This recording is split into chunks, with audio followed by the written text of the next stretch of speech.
ಓಂ ನಾರಾಯಣಂ ನಮಸ್ಕೃತ್ಯ ನರಂ ಚೈವ ನರೋತ್ತಮಂ ದೇವೀಂ ಸರಸ್ವತೀಂ ಚೈವ ತತೋ ಜಯಮುದೀರಯೇತ್.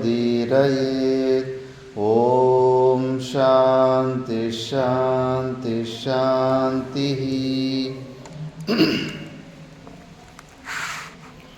ನಾವು ಮಹಾಭಾರತದ ವನಪರ್ವದಲ್ಲಿ ವಿಚಾರ ಮಾಡ್ತಿದ್ವಿ. ಇದರಲ್ಲಿ ನಾವು ದೇವತೆಗಳೆಲ್ಲ ಆ ರಾಕ್ಷಸನಿಗೆ ಹೆದರುಕೊಂಡು ವಿಷ್ಣು ಬ್ರಹ್ಮನ ದೇವರ ಹತ್ರ ಹೋದರು. ಬ್ರಹ್ಮದೇವರ ಹತ್ರ ಹೋದ ಮೇಲೆ ವಿಷ್ಣು ದೇವರ ಹತ್ರ ಹೋಗಿ ಪ್ರಾರ್ಥನೆ ಮಾಡಿಕೊಂಡ ಮೇಲೆ ಈಗ ವಿಷ್ಣು ಪರಮಾತ್ಮರು ಆ ದೇವತೆಯರನ್ನ ಅವ್ರಿಗೊಂದು ಐಡಿಯಾ ಕೊಡ್ತಾರೆ. ನೀವೆಲ್ಲರೂ ಹೋಗಿ ಅಗಸ್ತ್ಯ ಋಷಿಯರನ್ನ ಅವರನ್ನು ಹೋಗಿ ಬೇಡಿಕೊಳ್ಳಿ, ನಿಮ್ಮ ಸಮಸ್ಯೆಗೆ ಪರಿಷ್ಕಾರ ಸಿಗುತ್ತೆ ಅಂತ ಹೇಳ್ತಾರೆ. ಯಾಕಂದರೆ ಆ ರಾಕ್ಷಸರು ರಾತ್ರಿ ಹೊತ್ತು ಬಂದುಬಿಟ್ಟು ಎಲ್ಲ ಅಟ್ಯಾಕ್ ಮಾಡಿಬಿಟ್ಟು ಸಮುದ್ರದ ಫುಲ್ ಅಡಗಿನಲ್ಲಿ ಹೋಗಿ ಬಚ್ಚಿಕೊಂಡ್ಬಿಡ್ತಾಯಿದ್ರು. ಅದಕ್ಕೆ ಅವ್ರು ಯಾರು ಬರ್ತಾವ್ರೆ, ಯಾರು ಸಾಯಿಸ್ತವ್ರೆ, ಮುಖ್ಯವಾಗಿ ದೇವತೆಗಳಿಗೆ ಆಹುತಿ ಕೊಡ್ತಾ ಇರೋ ಅಂಥವ್ರನ್ನೇ ಮುಗಿಸ್ಬಿಟ್ಟಿದ್ದಾರೆ.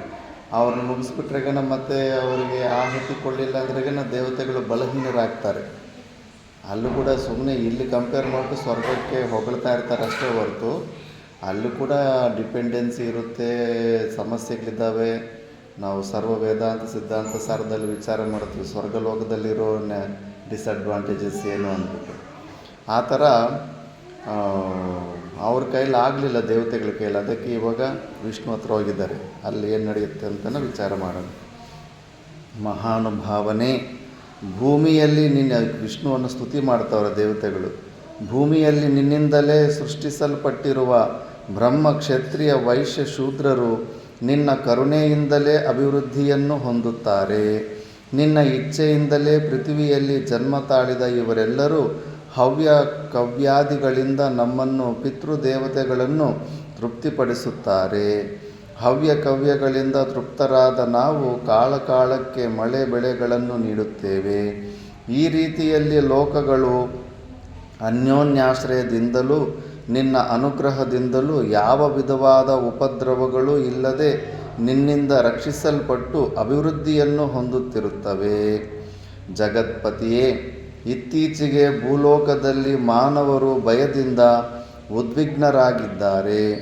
ಈ ಭಯವು ಯಾರಿಂದ ಉಂಟಾಗುತ್ತಿದೆ ಮತ್ತು ರಾತ್ರಿಯ ವೇಳೆಯಲ್ಲಿ ಬ್ರಾಹ್ಮಣರು ಯಾರಿಂದ ವಧಿಸಲ್ಪಡುತ್ತಿದ್ದಾರೆ ಎಂಬುದನ್ನು ನಾವು ತಿಳಿಯದವರಾಗಿದ್ದೇವೆ. ಬ್ರಾಹ್ಮಣ್ಯವು ಕ್ಷೀಣಿಸಿದರೆ ಪೃಥ್ವಿಯೇ ಕ್ಷೀಣಿಸುತ್ತದೆ, ಭೂಮಿಯೇ ವಿನಾಶ ಹೊಂದುತ್ತದೆ. ಭೂಮಿಯು ಕ್ಷೀಣಿಸಿದರೆ ಸ್ವರ್ಗವು ವಿನಾಶ ಹೊಂದುತ್ತದೆ. ಮಹಾಬಾಹುವೆ, ನಿನ್ನ ಅನುಗ್ರಹದಿಂದಾಗಿ ನಿನ್ನಿಂದ ಸುರಕ್ಷಿತವಾಗಿರುವ ಲೋಕಗಳು ವಿನಾಶವನ್ನು ಹೊಂದದಿರಲಿ. ಪ್ರೀತನಾಗಿ ಅನುಗ್ರಹಿಸು ದೇವೇಶ. ದೇವತೆಗಳು ಭಕ್ತಿಪೂರ್ವಕವಾಗಿ ಹೇಳಿದ ಮಾತುಗಳನ್ನು ಕೇಳಿ ಶ್ರೀಮನ್ನಾರಾಯಣನು ಉತ್ತರಿಸಿದನು. ದೇವತೆಗಳಿರ, ಪ್ರಪಂಚದ ಪ್ರಜೆಗಳು ಕ್ಷಯಿಸುತ್ತಿರುವುದಕ್ಕೆ ಕಾರಣವನ್ನು ನಾನು ತಿಳಿದಿರುತ್ತೇನೆ. ನಿಮಗೂ ಈ ಕಾರಣವನ್ನು ವಿವರಿಸಿ ಹೇಳುತ್ತೇನೆ. ನಿಮ್ಮ ಮನಸ್ಸಿನ ವ್ಯಾಕುಲವನ್ನು ದೂರ ಮಾಡಿ ನಾನು ಹೇಳುವುದನ್ನು ಕೇಳಿರಿ. ಪರಮ ದಾರುಣವಾದ ಮಹಾಭಯಂಕರವಾದ ಕಾಳೆಯ ಎಂಬ ಹೆಸರಿನ ರಾಕ್ಷಸ ಹೊಂದಿರುವುದು. ಕಾಳೆಯ ದಾನವರು ವೃತಾಸುರನನ್ನು ತಮ್ಮ ನಾಯಕನನ್ನಾಗಿ ಮಾಡಿಕೊಂಡು 3 ಲೋಕಗಳನ್ನು ವಿಧ್ವಂಸ ಮಾಡುತ್ತಿದ್ದರು. ಸಹಸ್ರಾಕ್ಷನಾದ ಧೀಮಂತನಾದ ದೇವೇಂದ್ರನಿಂದ ವೃತಾಸುರನು ಹತನಾದನೆಂದು ತಿಳಿದೊಡನೆಯೇ ಆ ಕಾಳೆಯ ದಾನವರು ತಮ್ಮ ಪ್ರಾಣಗಳನ್ನು ಉಳಿಸಿಕೊಳ್ಳುವ ಸಲುವಾಗಿ ವರುಣಾಲಯವಾದ ಸಮುದ್ರದ ತಳಭಾಗದಲ್ಲಿ ಸೇರಿಕೊಂಡಿರುವರು. ಘೋರವಾದ ಮೊಸಳೆಗಳಿಂದಲೂ ತಿಮಿಂಗಳಗಳಿಂದಲೂ ನಿಬಿಡವಾಗಿರುವ ಆ ಸಮುದ್ರದಲ್ಲಿ ಅಡಗಿಕೊಂಡಿರುವ ಕಾಳೆಯರು ರಾತ್ರಿಯ ವೇಳೆಯಲ್ಲಿ ಸಮುದ್ರದಿಂದ ಹೊರಕ್ಕೆ ಬಂದು ಪೃಥ್ವಿಯಲ್ಲಿ ಅಲೆದಾಡುತ್ತಾ ಕಣ್ಣಿಗೆ ಬಿದ್ದು ಆಶ್ರಮಗಳೆಲ್ಲವನ್ನೂ ಧ್ವಂಸ ಮಾಡುವರು. ಆಶ್ರಮವಾಸಿಗಳಾದ ತಪಸ್ವಿಗಳನ್ನು ಬ್ರಾಹ್ಮಣರನ್ನು ಸಂಹರಿಸಿರುವರು.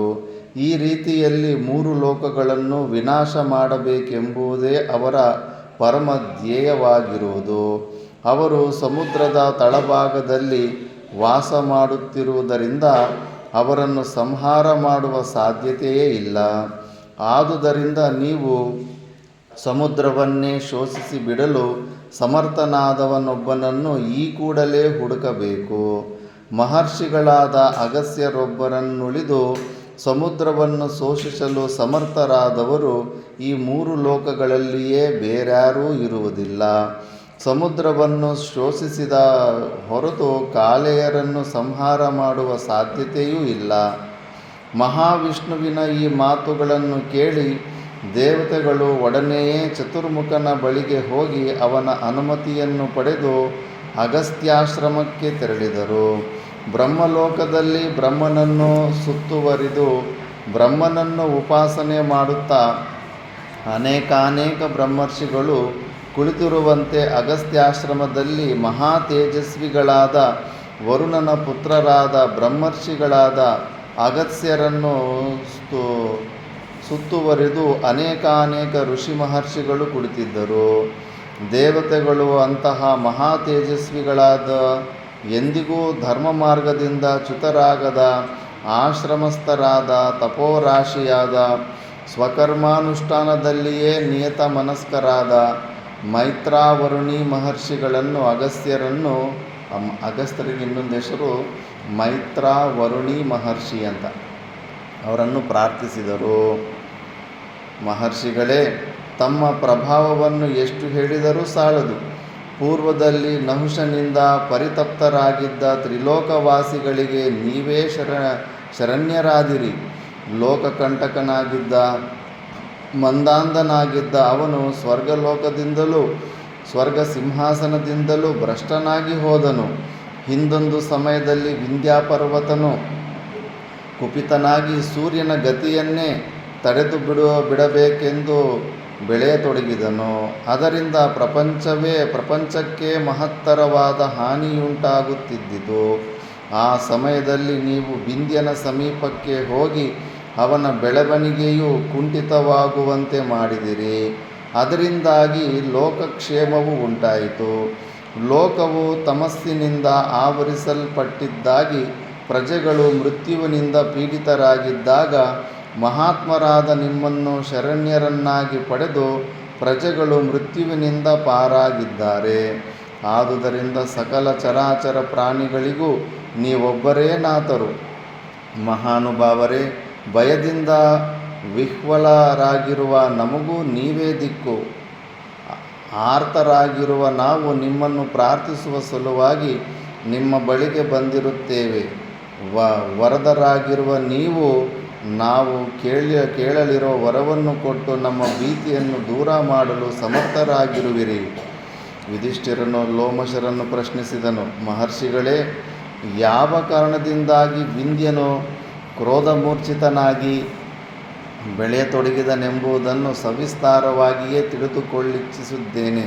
ದಯವಿಟ್ಟು ಹೇಳಿರಿ. ಒಂದು ಸ್ಟೋರಿ ಒಳಗಡೆ ಇನ್ನೊಂದು ಸ್ಟೋರಿ ಬಂದುಬಿಡ್ತಾ ಇರುತ್ತೆ. ಕ್ಯೂರಿಯಾಸಿಟಿ. ಯುಧಿಷ್ಠಿರ, ಸೂರ್ಯನು ಉದಯಾಸ್ತಮನ ಸಮಯಗಳಲ್ಲಿ ಸುಪ್ರಸಿದ್ಧವಾದ ಸುವರ್ಣಮಯವಾದ ಮೇರು ಪರ್ವತವನ್ನು ಪ್ರದಕ್ಷಿಣೆ ಮಾಡುತ್ತಾ ಪರಿಕ್ರಮಿಸುತ್ತಾನೆ. ಇದು ಅವನ ದೈನಂದಿನ ಕರ್ತವ್ಯವಾಗಿದೆ. ವಿಂಧ್ಯ ಪರ್ವತನು ಸೂರ್ಯನು ಮಾಡುತ್ತಿದ್ದ ಆ ಕಾರ್ಯವನ್ನು ಅನುದಿನವೂ ನೋಡುತ್ತಲೇ ಇದ್ದನು. ನನ್ನಂತೆಯೇ ಇರುವ ಮೇರು ಪರ್ವತಕ್ಕೆ ಮಾತ್ರವೇ ಸೂರ್ಯನು ಅನುದಿನವೂ ಪ್ರದಕ್ಷಿಣೆ ಮಾಡಿ ಗೌರವಿಸುತ್ತಿರುವನಲ್ಲ ಎಂದು ವಿಂಧ್ಯನಿಗೆ ಬಹಳ ಖೇದವಾಯಿತು. ಒಮ್ಮೆ ಸೂರ್ಯನನ್ನೇ ಸಂಧಿಸಿ ಹೇಳಿದನು, ಸೂರ್ಯದೇವನೇ, ನೀನು ಅನುದಿನವೂ ಮೇರು ಪರ್ವತವನ್ನು ಯಾವ ರೀತಿಯಲ್ಲಿ ಪ್ರದಕ್ಷಿಣೆ ಮಾಡಿ ಗೌರವಿಸುವೆಯೋ ಅದೇ ರೀತಿಯಲ್ಲಿ ಅವನಿಗೆ ಸದೃಶನಾಗಿ ಇರುವ ನನ್ನನ್ನು ಪ್ರದಕ್ಷಿಣೆ ಮಾಡಿ ಗೌರವಿಸು. ಅದಕ್ಕುತ್ತರವಾಗಿ ಸೂರ್ಯನು ಹೇಳಿದನು, ವಿಂಧ್ಯನೇ, ಸ್ವೇಚ್ಛೆಯಿಂದ ನಾನು ಮೇರು ಪರ್ವತವನ್ನು ಪ್ರದಕ್ಷಿಣೆ ಮಾಡುತ್ತಲೇ ಇಲ್ಲ. ಅದೇನು ಸೌಂಡ್ ಹುಡುಗಿರ್ತು ಟಪ ಟಪ ಅಂತ? ಹಾಂ, ಅವ್ರು ಸೈಲೆಂಟಾಗಿರಂತೆ.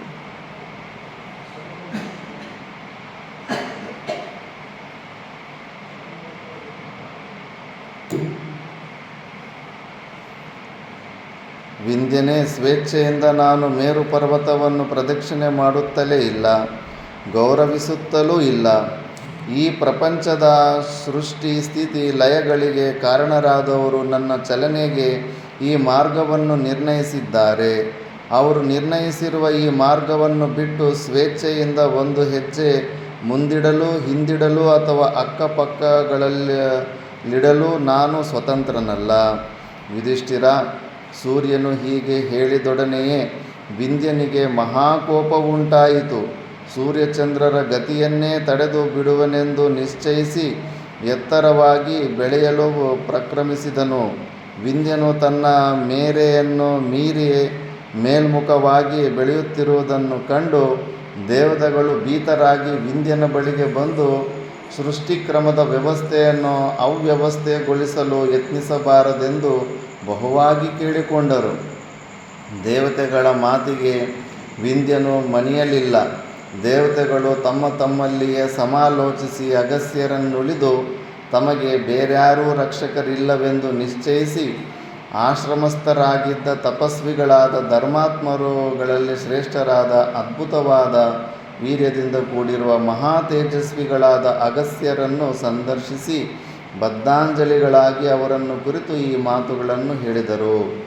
ಮಹರ್ಷಿಗಳೇ, ಕ್ರೋಧಮೂರ್ಛಿತನಾಗಿರುವ ಪರ್ವತರಾಜನಾದ ವಿಂಧ್ಯನು ಸೂರ್ಯಚಂದ್ರರ ಮಾರ್ಗವನ್ನು ಮತ್ತು ನಕ್ಷತ್ರಗಳ ಸಂಚಾರವನ್ನು ತಡೆದು ಬಿಡುವುದರಲ್ಲಿದ್ದಾನೆ. ಬ್ರಾಹ್ಮಣೋತ್ತಮರೇ, ಮಹಾಭಾಗರೇ, ನಿಮ್ಮೊಬ್ಬರನ್ನುಳಿದು ಮತ್ಯಾರೂ ಅವನನ್ನು ಈ ದುಸ್ಸಾಹಸದಿಂದ ವಿಮುಖನನ್ನಾಗಿ ಮಾಡಲಾರರು.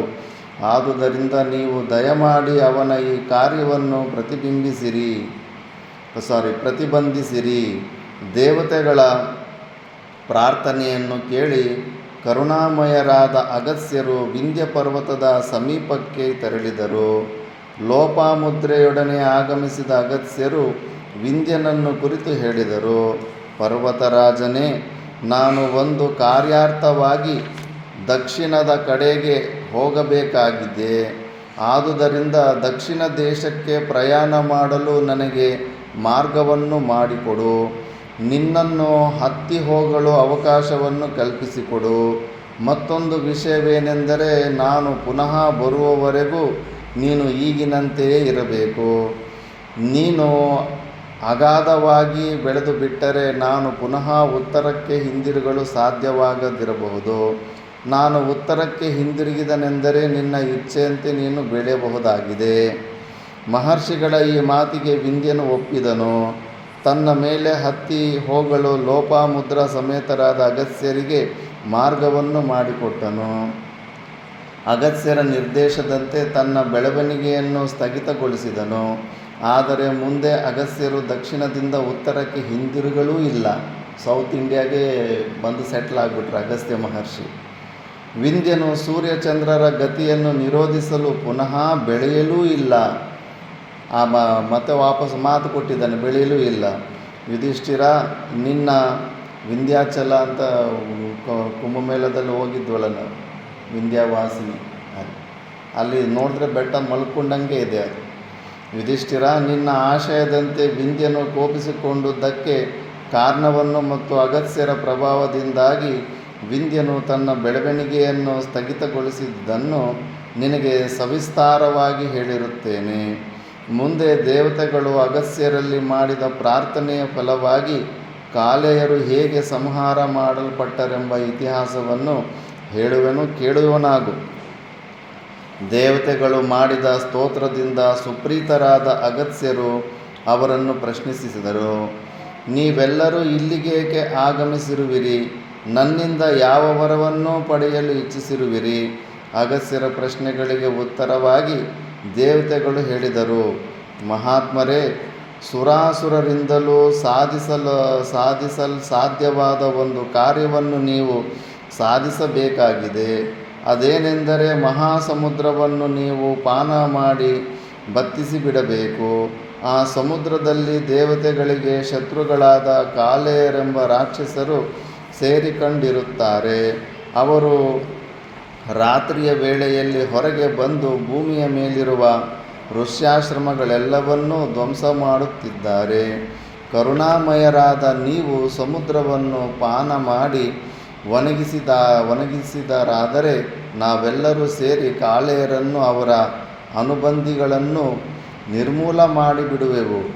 ದೇವತೆಗಳ ಆ ಮಾತುಗಳನ್ನು ಕೇಳಿ ದಯಾಮಯರಾದ ಅಗಸ್ತ್ಯರು ಮುಗುಳ್ನಗೆಯಿಂದ ಹೇಳಿದರು, ತಥಾಸ್ತು, ನಿಮ್ಮ ಇಚ್ಛೆಯಂತೆಯೇ ಮಾನವ ಕೋಟಿಗೆ ಸುಖದಾಯಕವಾದ ಈ ಕಾರ್ಯವನ್ನು ಮಾಡಿಕೊಡುತ್ತೇನೆ. ಹೀಗೆ ಹೇಳಿ ಅಗಸ್ತ್ಯರು ಋಷಿ ಮಹರ್ಷಿಗಳಿಂದಲೂ ಸಿದ್ಧಿ ಪಡೆದ ತಪಸ್ವಿಗಳಿಂದಲೂ ಅನುಸೃತರಾಗಿ ಸಮುದ್ರದ ಬಳಿಗೆ ತೆರಳಿದರು. ಮಹಾತ್ಮರಾದ ಅಗಸ್ತ್ಯ ಮಹರ್ಷಿಗಳ ಪರಮಾದ್ಭುತವಾದ ಆ ಕಾರ್ಯವನ್ನು ನೋಡುವ ಅಪೇಕ್ಷೆಯಿಂದ ಮಾನವರು, ಸರ್ಪಗಳು, ಗಂಧರ್ವ, ಯಕ್ಷ, ಕಿಂಪುರುಷರು ಎಲ್ಲರೂ ಮಹರ್ಷಿಗಳನ್ನು ಹಿಂಬಾಲಿಸಿ ಭಯಂಕರವಾದ ಗರ್ಜನೆಯಿಂದ ಕೂಡಿದ್ದ, ಅಲೆಗಳಿಂದ ನರ್ತಿಸುತ್ತಿರುವಂತಿದ್ದ, ಗಾಳಿಯಿಂದ ಚಲಿಸುತ್ತಿರುವಂತೆ ಕಾಣುತ್ತಿದ್ದ, ಬಿಳುಪಾದ ನೊರೆಗಳಿಂದ ಕೂಡಿದ್ದ, ಮಂದಹಾಸದಿಂದ ನಗುತ್ತಿರುವಂತೆ ಕಾಣುತ್ತಿದ್ದ, ಕಂದರಗಳಲ್ಲಿ ಕೆಳಕ್ಕೆ ಧಮ್ಮಿಕ್ಕುತ್ತಿದ್ದ, ನಾನಾ ವಿಧವಾದ ಮೀನುಗಳಿಂದಲೂ ತಿಮಿಂಗಳಗಳಿಂದಲೂ ಕೂಡಿದ್ದ, ನಾನಾ ವಿಧವಾದ ಪಕ್ಷಿಗಳಿಂದ ಸಂಕುಲಿತವಾಗಿದ್ದ ಸಮುದ್ರದ ಬಳಿಗೆ ಬಂದರು. ಭಗವತ್ ಸದೃಶರಾದ ವರುಣನ ಮಕ್ಕಳಾದ ಭಗವಾನ್ ಅಗಸ್ತ್ಯರು ಋಷಿ ಮಹರ್ಷಿಗಳು ಮತ್ತು ದೇವತೆಗಳೊಡನೆ ಸಮುದ್ರ ತೀರವನ್ನು ಸೇರಿದ ನಂತರ ತಮ್ಮ ಸುತ್ತಲೂ ನೆರೆದಿದ್ದ ದೇವಮಾನವರನ್ನು ಕುರಿತು ಇಂತೆಂದರು. ಹೋ ದೇವತೆಗಳಿರ, ವರುಣನ ನಿವಾಸ ಸ್ಥಾನವಾದ ಈ ಸಮುದ್ರವನ್ನು ನಾನೀಗಲೇ ಕುಡಿದು ಬಿಡುತ್ತೇನೆ. ಸಮುದ್ರದ ಶೋಷಣೆಯಾದ ನಂತರ ಮಾಡಬೇಕಾದ ಕಾರ್ಯಕ್ಕೆ ನೀವೀಗಲೇ ಸಿದ್ಧರಾಗಿರಿ. ಹೀಗೆಂದು ಹೇಳಿ ಕ್ಷಯರಹಿತರಾದ ಮೈತ್ರಾವರುಣಿಗಳು ಕೋಪಗೊಂಡವರಾಗಿ ದೇವಮಾನವರು ನೋಡುತ್ತಿರುವಂತೆಯೇ ಸಮುದ್ರವನ್ನು ಪಾನ ಮಾಡಲು ಉಪಕ್ರಮಿಸಿದರು. ಸಮುದ್ರದ ಮಹಾಪ್ರವಾಹ ರೂಪವಾಗಿ ಅಗಸ್ತ್ಯರ ಗುಹಾಸದೃಶವಾದ ಬಾಯೊಳಕ್ಕೆ ಪ್ರವೇಶಿಸುತ್ತಿರುವುದನ್ನು ಕಂಡು ದೇವತೆಗಳೆಲ್ಲರೂ ಆಶ್ಚರ್ಯಭರಿತರಾಗಿ ಅಗಸ್ತ್ಯರನ್ನು ಅನೇಕಾನೇಕ ಸ್ತೋತ್ರಗಳಿಂದ ಸ್ತುತಿಸಿದರು. ಲೋಕಪೂಜ್ಯರೇ, ನೀವೇ ನಮ್ಮ ರಕ್ಷಕರು, ನೀವೇ ಬ್ರಹ್ಮನೂ ಆಗಿರುತ್ತೀರಿ, ಜಗತ್ತುಗಳ ಉತ್ಪತ್ತಿಗೂ ನೀವೇ ಕಾರಣರಾಗಿರುತ್ತೀರಿ. ನಿಮ್ಮ ಪ್ರಸಾದದಿಂದಲೇ ದೇವತೆಗಳಿಂದ ಕೂಡಿರುವ ಈ ಪ್ರಪಂಚವು ವಿನಾಶವನ್ನು ಹೊಂದದಿರಲು ಸಾಧ್ಯವಾಗಿದೆ. ಇದೇ ಮುಂತಾಗಿ ದೇವತೆಗಳು ಸ್ತೋತ್ರ ಮಾಡುತ್ತಿದ್ದರು. ಗಂಧರ್ವರು ಸುಮನೋಹರವಾದ ವಾದ್ಯಗಳನ್ನು ನುಡಿಸುತ್ತಿದ್ದರು. ಮಹಾತ್ಮರಾದ ಅಗಸ್ತ್ಯರ ಮೇಲೆ ಅನವರತವಾಗಿ ಪುಷ್ಪವೃಷ್ಟಿಯಾಗುತ್ತಿದ್ದಿತು. ಆ ಮಧ್ಯದಲ್ಲಿ ಅಗಸ್ತ್ಯರು ಸಮುದ್ರದ ಅಪಾರವಾದ ನೀರನ್ನು ಕುಡಿದು ಮುಗಿಸಿಬಿಟ್ಟರು. ದೇವತೆಗಳು ಸಮುದ್ರವನ್ನು ದಿಟ್ಟಿಸಿ ನೋಡಿದರು. ಅಲ್ಲಿ ಒಂದು ತೊಟ್ಟಾದರೂ ನೀರಿರಲಿಲ್ಲ. ಅದರಿಂದ ಅವರು ಆಶ್ಚರ್ಯಭರಿತರಾದರು, ಅಮಿತಾನಂದವನ್ನು ಹೊಂದಿದರು. ಮಹರ್ಷಿಗಳ ಸೂಚನೆಯನ್ನಿತ್ತಿದ್ದಂತೆ ದೇವತೆಗಳೆಲ್ಲರೂ ಆಯುಧಪಾಣಿಗಳಾಗಿ ರಕ್ಷಣಾರಹಿತರಾಗಿ ಕಾಳೆಯ ದಾನವರ ಮೇಲೆ ರಭಸದಿಂದ ನುಗ್ಗಿದರು. ಮಹಾತ್ಮರಾದ, ಮಹಾಬಲರಾದ, ಮಹಾವೇಗಿಗಳಾದ ದೇವತೆಗಳಿಂದ ಆಕ್ರಮಿತರಾದ ರಾಕ್ಷಸರು ದೇವತೆಗಳ ಪರಮ ದಾರುಣವಾದ ಆಯುಧ ಪ್ರಹಾರಗಳನ್ನು ತಡೆದುಕೊಳ್ಳಲು ಅಸಮರ್ಥರಾಗಿದ್ದರು. ತಮ್ಮ ಬಲವನ್ನೆಲ್ಲ ಕೇಂದ್ರೀಕರಿಸಿ ಘೋರ ಗರ್ಜನೆಗಳನ್ನು ಮಾಡುತ್ತಾ ದೇವತೆಗಳಿಗೆ ಅಭಿಮುಖವಾಗಿ ನಿಂತು ಸ್ವಲ್ಪ ಕಾಲ ಹೋರಾಡಿದರು.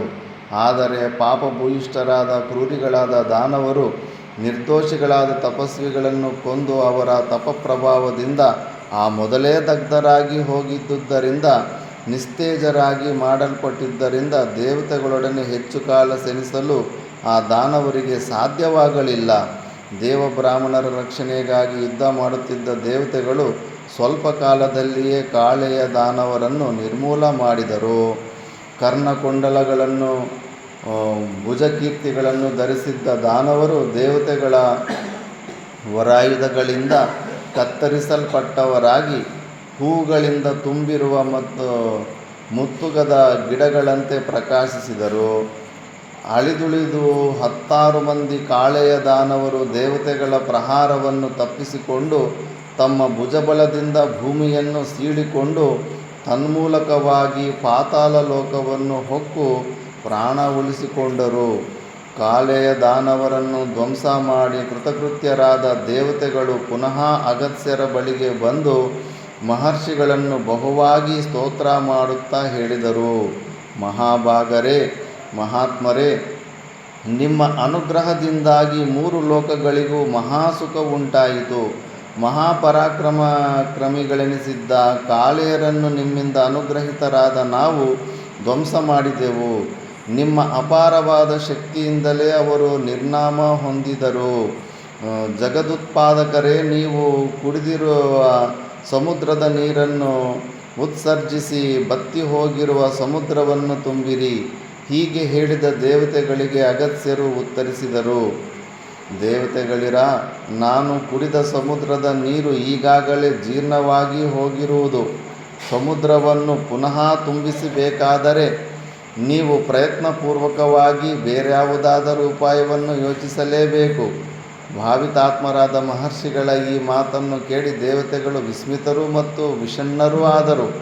ಪರಮಾದ್ಭುತವಾದ ದೃಶ್ಯವನ್ನು ಕಾಣಲು ಸಮುದ್ರ ತೀರಕ್ಕೆ ಬಂದಿದ್ದ ಮಾನವರು, ಋಷಿ ಮಹರ್ಷಿಗಳು ಪರಸ್ಪರವಾಗಿ ತಮ್ಮ ತಮ್ಮ ಆನಂದವನ್ನು ವ್ಯಕ್ತಪಡಿಸುತ್ತಾ ಮಹರ್ಷಿಗಳಾದ ಅಗಸ್ತ್ಯರನ್ನು ನಮಿಸಿ ತಮ್ಮ ತಮ್ಮ ಸ್ಥಳಗಳಿಗೆ ತೆರಳಿದರು. ಸಮುದ್ರವನ್ನು ಪುನಃ ತುಂಬಿಸುವುದು ಹೇಗೆಂಬ ಸಮಸ್ಯೆಯು ದೇವತೆಗಳಿಗುಂಟಾಯಿತು. ವಿಷ್ಣು ಪ್ರಮುಖರಾದ ದೇವತೆಗಳು ಒಡನೆಯೇ ಬ್ರಹ್ಮನ ಬಳಿಗೆ ಹೋದರು. ಮೊದಲು ತಮ್ಮಲ್ಲಿಯೇ ಮಾತನಾಡಿಕೊಂಡು ಅನಂತರದಲ್ಲಿ ಬ್ರಹ್ಮನ ಸಮ್ಮುಖದಲ್ಲಿ ಕೈಜೋಡಿಸಿ ನಿಂತು ಸಮುದ್ರವನ್ನು ಪುನಃ ನೀರಿನಿಂದ ತುಂಬಿಸುವ ವಿಷಯವನ್ನು ಪ್ರಸ್ತಾಪಿಸಿದರು. ದೊಡ್ಡ ಸಮಸ್ಯೆ ಬಂತು. 2-3 ಲೀಟರ್ ನೀರು ಕುಡಿದ್ರೇ ಫುಲ್ ಅರ್ಜೆಂಟ್ ಆಗ್ತಾ ಇರುತ್ತೆ. ಈಗ ಅಷ್ಟು ಸಮುದ್ರ ನೀರು ಹೆಂಗೆ ಹೊರಗಡೆ ಬಿಡಬೇಕು ಅಂತ. ಮೇಲ್ಗಡೆ ಅರ್ಧ ಹೊಟ್ಟೆ ಆ ಭಾಗದಲ್ಲಿದ್ದರೆ ವಾಂತಿ ಮಾಡಿ ಹೊರಗಡೆ ತೆಗಿಬೋದು. ಅದೀಗ ಜೀರ್ಣ ಆಗಿ ಕಿಡ್ನಿ ಮೂಲಕವಾಗಿ ಕೆಳಗಡೆ ಇಂಟೆಸ್ಟೈನ್ ಕೊಟ್ಟೋಗ್ಬಿಟ್ಟಿದೆ. ಲೋಮಶರು ಮುಂದುವರೆದು ಹೇಳ್ತಾರೆ, ಧರ್ಮಜ, ದೇವತೆಗಳು ಬ್ರಹ್ಮನನ್ನು ಕುರಿತು ಸಮುದ್ರವನ್ನು ಪುನಃ ನೀರಿನಿಂದ ತುಂಬಿಸುವ ವಿಷಯವನ್ನು ಪ್ರಸ್ತಾಪಿಸಲಾಗಿ ಚತುರ್ಮುಖನು ಅವರೊಡನೆ ಹೇಳಿದನು. ದೇವತೆಗಳಿರ, ನೀವು ಪ್ರಸಕ್ತ ಸಮಯದಲ್ಲಿ ನಿಮ್ಮ ಇಚ್ಛಾನುಸಾರವಾಗಿ ಪ್ರಯಾಣ ಮಾಡಿರಿ. ಸಮುದ್ರವು ಮೊದಲಿನಂತೆಯೇ ನೀರಿನಿಂದ ಪೂರ್ಣವಾಗಬೇಕಾದರೆ ಇನ್ನೂ ಬಹಳ ಕಾಲ ಬೇಕಾಗುವುದು. ಸಮುದ್ರವು ತನ್ನ ಪೂರ್ವದ ಸ್ಥಿತಿಯನ್ನು ಪಡೆಯಲು ಜ್ಞಾತಿಗಳನ್ನು ಉದ್ಧರಿಸುವ ಸಲುವಾಗಿ ಪ್ರಯತ್ನಿಸುವ ಭಗೀರಥನು ಕಾರಣನಾಗುವನು. ಚತುರ್ಮುಖನ ಮಾತುಗಳನ್ನು ಕೇಳಿ ದೇವತೆಗಳು ತಮ್ಮ ತಮ್ಮ ಸ್ಥಾನಗಳಿಗೆ ಪ್ರಯಾಣ ಮಾಡಿ ಬ್ರಹ್ಮನು ಹೇಳಿದ ಕಾಲವನ್ನು ಪ್ರತೀಕ್ಷಿಸುತ್ತಿದ್ದರು. ಲೋಮಶರು ಹೀಗೆಂದು ಹೇಳಿ ವಿರಮಿಸಿದ ನಂತರ ಯುಧಿಷ್ಠಿರನು ಬದ್ಧಾಂಜಲಿಯಾಗಿ ಲೋಮಶರನ್ನು ಪ್ರಶ್ನಿಸಿದನು. ಮಹರ್ಷಿಗಳೇ, ಸಮುದ್ರವು ಪೂರ್ವಸ್ಥಿತಿಯನ್ನು ಪುನಃ ಪಡೆದದ್ದು ಹೇಗೆ? ಅದಕ್ಕೆ ಭಗೀರಥನ ಜ್ಞಾತಿಗಳು ಹೇಗೆ ಕಾರಣರಾದರು? ಆ ವಿಷಯವನ್ನು ಸವಿಸ್ತಾರವಾಗಿ ನಿಮ್ಮ ಮುಖಾರವಿಂದದಿಂದ ಕೇಳಲಿಚ್ಛಿಸಿದ್ದೇನೆ. ನೀವು ಹೇಳುತ್ತಿರುವ ರಾಜರ ಸುಚರಿತಗಳನ್ನು ಕೇಳುತ್ತಿದ್ದಂತೆಲ್ಲ ನನಗೆ ಮತ್ತು ಕೇಳಬೇಕೆಂಬ ಆಶಯ ಉಂಟಾಗುತ್ತಿದೆ. ದಯೆಯಿಟ್ಟು ಹೇಳಿರಿ. ಮಹಾತ್ಮನಾದ ಯುಧಿಷ್ಠಿರನ ಈ ಮಾತುಗಳನ್ನು ಕೇಳಿ ಸುಪ್ರೀತರಾದ ಬ್ರಾಹ್ಮಣೋತ್ತಮರಾದ ಲೋಮಶರು ಸಗರ ಚಕ್ರವರ್ತಿಯು ಸಾಧಿಸಿದ ಅದ್ಭುತ ಕಾರ್ಯಗಳನ್ನು ವಿಶದವಾಗಿ ಹೇಳತೊಡಗಿದರು. ಯುಧಿಷ್ಠಿರ, ಇಕ್ಷ್ವಾಕು ವಂಶದಲ್ಲಿ ಹುಟ್ಟಿದ ಸಗರನೆಂಬ ಹೆಸರಿನ ರಾಜನಿದ್ದನು. ಸಗರ ಚಕ್ರವರ್ತಿ. ಅವನು ಮಹಾಬಲಿಷ್ಠನಾಗಿಯೂ ಸುಂದರಾಂಗನಾಗಿಯೂ ಇದ್ದನು. ಆದರೆ ಅವನು ಅಪುತ್ರವಂತನಾಗಿದ್ದನು. ಅವನು ತನ್ನ ಭುಜಬಲ ಪರಾಕ್ರಮಗಳಿಂದ ಹೈಹಯರ ರಾಜ್ಯವನ್ನು, ತಾಳಜಂಗರ ರಾಜ್ಯವನ್ನು ಆಕ್ರಮಿಸಿ ಅವರನ್ನು ಯುದ್ಧದಲ್ಲಿ ಪರಾಜಯಗೊಳಿಸಿ ತನ್ನ ಆಶ್ರಿತರನ್ನಾಗಿ ಮಾಡಿಕೊಂಡು ರಾಜ್ಯವಾಳುತ್ತಿದ್ದನು. ಅವನಿಗೆ ರೂಪದಿಂದಲೂ ಯೌವನದಿಂದಲೂ ದರ್ಪಿತರಾಗಿದ್ದ 2 ಪತ್ನಿಯರಿದ್ದರು. ಒಬ್ಬಳು ವಿದರ್ಭ ದೇಶದ ರಾಜಕುಮಾರಿಯು, ಮತ್ತೊಬ್ಬಳು ಶಿಬಿ ಚಕ್ರವರ್ತಿಯ ವಂಶದವಳು. ಬಹಳ ಕಾಲದವರೆಗೂ ಮಕ್ಕಳಾಗದ ಕಾರಣ ಸಗರ ಚಕ್ರವರ್ತಿಯು ತನ್ನ ಪತ್ನಿಯರೊಡನೆ ಕೈಲಾಸ ಪರ್ವತಕ್ಕೆ ಹೋಗಿ ಮಕ್ಕಳನ್ನು ಪಡೆಯುವ ಆಶಯದಿಂದ ಅತ್ಯಂತ ಕ್ಲೇಶಕರವಾದ ತಪಸ್ಸಿನಲ್ಲಿ ನಿರತನಾದನು. ಸಗರನು ಅಷ್ಟಾಂಗ ಯೋಗಯುಕ್ತವಾದ ತಪಶ್ಚರಣೆಯನ್ನು ಮಾಡುತ್ತಿರಲಾಗಿ ಒಮ್ಮೆ ಮಹಾತ್ಮನಾದ ತ್ರಿನೇತ್ರನ ದಿವ್ಯ ದರ್ಶನವನ್ನು ಪಡೆದನು. ತ್ರಿಪುರಮರ್ದನನಾದ, ಮಂಗಳದಾಯಕನಾದ, ನಿತ್ಯನಾದ, ಜಗತ್ತಿಗೆ ಶಾಸಕನಾದ, ಪಿನಾಕಪಾಣಿಯಾದ, ತ್ರಿಶೂಲಧಾರಿಯಾದ, ತ್ರೈಂಬಕನಾದ, ಮಂಗಳ ಸ್ವರೂಪನಾದ, ಉಗ್ರನಾದ, ಭೂತಗಳಿಗೆ ಒಡೆಯನಾದ, ಬಹುರೂಪಿಯಾದ, ಉಮಾಪತಿಯಾದ ರುದ್ರದೇವನನ್ನು ನೋಡಿ ಒಡನೆಯೇ ಸಗರನು ತನ್ನ ಪತ್ನಿಯರ ಸಮೇತನಾಗಿ ಮಹಾದೇವನ ಪಾದಾರವಿಂದಗಳಲ್ಲಿ ನಮಸ್ಕರಿಸಿ ನಾನಾ ವಿಧವಾಗಿ ಸ್ತೋತ್ರ ಮಾಡಿ ಮಕ್ಕಳನ್ನು ಅನುಗ್ರಹಿಸಬೇಕೆಂದು ವಿನಯದಿಂದ ಕೇಳಿಕೊಂಡನು. ಸಗರನ ಸ್ತೋತ್ರಕ್ಕೂ ತಪಸ್ಸಿಗೂ ಮೆಚ್ಚಿದ ಶಿವನು ಧರ್ಮಿಷ್ಠನಾದ ಪತ್ನಿಯರೊಡನಿದ್ದ ಸಗರನನ್ನು ಕುರಿತು ಹೇಳಿದನು. ಮಹಾರಾಜ, ನೀನು ವರವನ್ನು ಕೇಳಿರುವ ಮುಹೂರ್ತದಲ್ಲಿರುವ ಗ್ರಹಗತಿಗಳ ಪ್ರಕಾರ ನಿನಗೆ ಮಹಾಬಲಿಷ್ಠರಾದ ದರ್ಪಿತರಾದ 60,000 ಮಕ್ಕಳು ಒಬ್ಬಳು ಪತ್ನಿಯಲ್ಲಿ ಹುಟ್ಟುತ್ತಾರೆ. 60,000 ಮಕ್ಕಳು ಹುಟ್ಟುತ್ತಾರೆ. ಪ್ರಾಪ್ತ ವಯಸ್ಕರಾದ ನಂತರ ಯಾವುದೋ ಒಂದು ಕಾರಣದಿಂದಾಗಿ ಅವರೆಲ್ಲರೂ ಏಕಕಾಲದಲ್ಲಿಯೇ ಅವಸಾನವನ್ನು ಹೊಂದುತ್ತಾರೆ. ನಿನ್ನ ಮತ್ತೊಬ್ಬಳ ಪತ್ನಿಯಲ್ಲಾದರೋ ವಂಶಪ್ರದೀಪಕನಾದ ಶೂರನಾದ ಒಬ್ಬನೇ ಮಗನು ಹುಟ್ಟುತ್ತಾನೆ. ಹೀಗೆಂದು ಹೇಳಿ ಪರಶಿವನು ಅಂತರ್ಧಾನ ಹೊಂದಿದನು. ವರಪ್ರದಾನದಿಂದ ಸುಪ್ರೀತನಾದ ಸಗರನು ತನ್ನ ಪತ್ನಿಯರೊಡನೆ ರಾಜಧಾನಿಗೆ ಹಿಂದಿರುಗಿದನು. ಮನುಜ ಶ್ರೇಷ್ಠನೇ, ಪರಶಿವನ ವರಪ್ರಸಾದದಂತೆಯೇ ವಿದರ್ಭ ರಾಜಕುಮಾರಿಯು ಮತ್ತು ಶೈಬ್ಯಿಯು ಗರ್ಭಧಾರಣೆ ಮಾಡಿದರು. ಕೆಲವು ಕಾಲಾನಂತರದಲ್ಲಿ ವೈದರ್ಭಿಯು ಸೋರೆಕಾಯಿನಂತಹ ಗರ್ಭಪಿಂಡವನ್ನು ಪ್ರಸವಿಸಿದಳು. ಶೈಬ್ಯಾದರೂ ದೇವರೂಪಿಯಾದ ಕುಮಾರನಿಗೆ ಜನ್ಮವನ್ನಿತ್ತಳು. ರಾಜನು ವೈದರ್ಭಿಗೆ ಸೋರೆಕಾಯಿನ ಆಕಾರದ ಗರ್ಭಪಿಂಡವು ಹುಟ್ಟುವುದನ್ನು ತಿಳಿದು ಬಹುಖಿನ್ನನಾಗಿ ಅದನ್ನು ವಿಸರ್ಜಿಸಲು ನಿಶ್ಚಯಿಸಿದನು. ಆ ಸಮಯಕ್ಕೆ ಸರಿಯಾಗಿ ಅಶರೀರವಾಣಿಯು ಆಕಾಶದ ಕಡೆಯಿಂದ ಕೇಳಿಬಂದಿತು. ಆ ವಾಣಿಯು ಗಂಭೀರವಾಗಿಯೂ ಸ್ಪಷ್ಟವಾಗಿಯೂ ಇದ್ದಿತು. ಮಹಾರಾಜ, ಮಕ್ಕಳನ್ನು ವಿಸರ್ಜಿಸುವ ಸಾಹಸ ಕಾರ್ಯವನ್ನು ಮಾಡಲು ಯತ್ನಿಸಬೇಡ.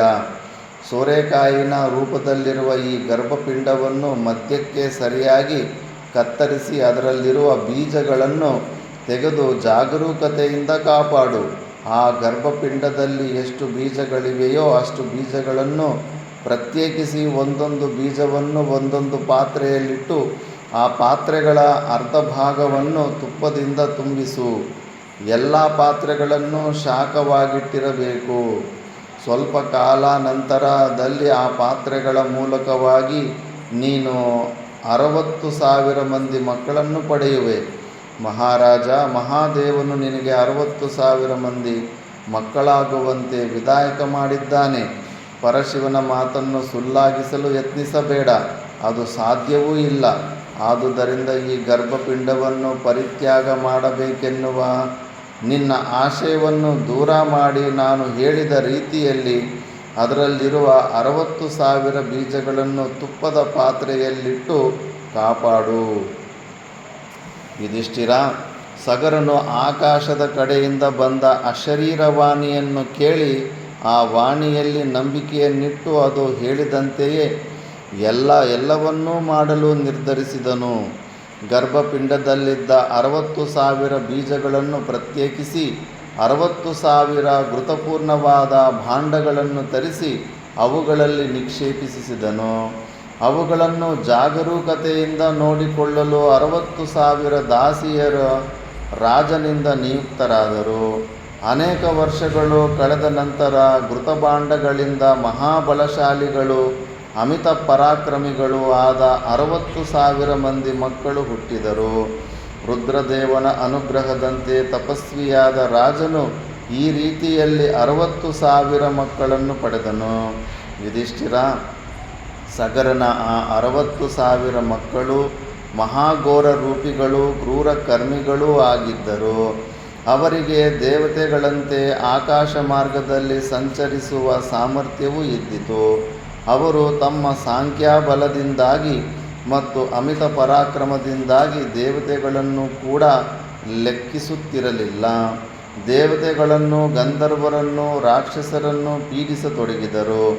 ಯಾವಾಗಲೂ ಯುದ್ಧೋನ್ಮುಖರಾಗಿದ್ದು ಸಕಲ ಪ್ರಾಣಿಗಳನ್ನು ಪೀಡಿಸುತ್ತಿದ್ದರು.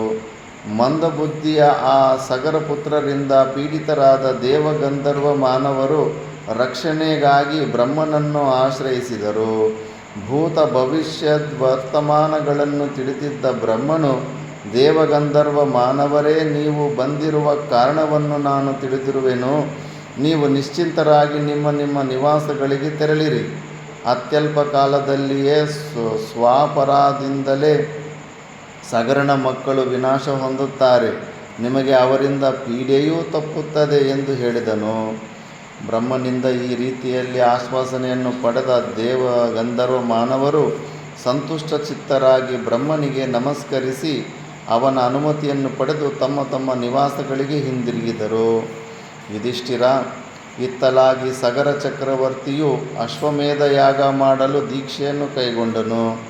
ಯಥಾವಿಧಿಯಾಗಿ ಅಶ್ವಮೇಧಾಶ್ವವು ಪ್ರಪಂಚ ಪರ್ಯಟನಕ್ಕೆ ಬಿಡಲ್ಪಟ್ಟಿತು. ಸಗರನ 60,000 ಮಂದಿ ಮಕ್ಕಳು ಅದರ ರಕ್ಷಣೆಯಲ್ಲಿ ನಿಯುಕ್ತರಾಗಿದ್ದರು. ಅಶ್ವಮೇಧಾಶ್ವವು ಅಲ್ಲಲ್ಲಿ ಸಂಚರಿಸುತ್ತಾ ಅಗಸ್ತ್ಯ ಮಹರ್ಷಿಗಳಿಂದ ಶುಷ್ಕವಾಗಿ ಮಾಡಲ್ಪಟ್ಟಿದ್ದ ಸಮುದ್ರ ಪ್ರದೇಶವನ್ನು ಪ್ರವೇಶಿಸಿತು. ಮಹಾಬಲಿಷ್ಠರಾದ ಸಗರನ ಮಕ್ಕಳು ಕುದುರೆಯನ್ನು ಬಹಳ ಜಾಗರೂಕತೆಯಿಂದ ರಕ್ಷಿಸುತ್ತಿದ್ದರು. ಕುದುರೆಯು ಶುಷ್ಕವಾಗಿ ಹೋಗಿದ್ದ ಆ ಸಮುದ್ರ ಪ್ರದೇಶವನ್ನು ಪ್ರವೇಶಿಸಿದೊಡನೆಯೇ ಅದೃಶ್ಯವಾಯಿತು.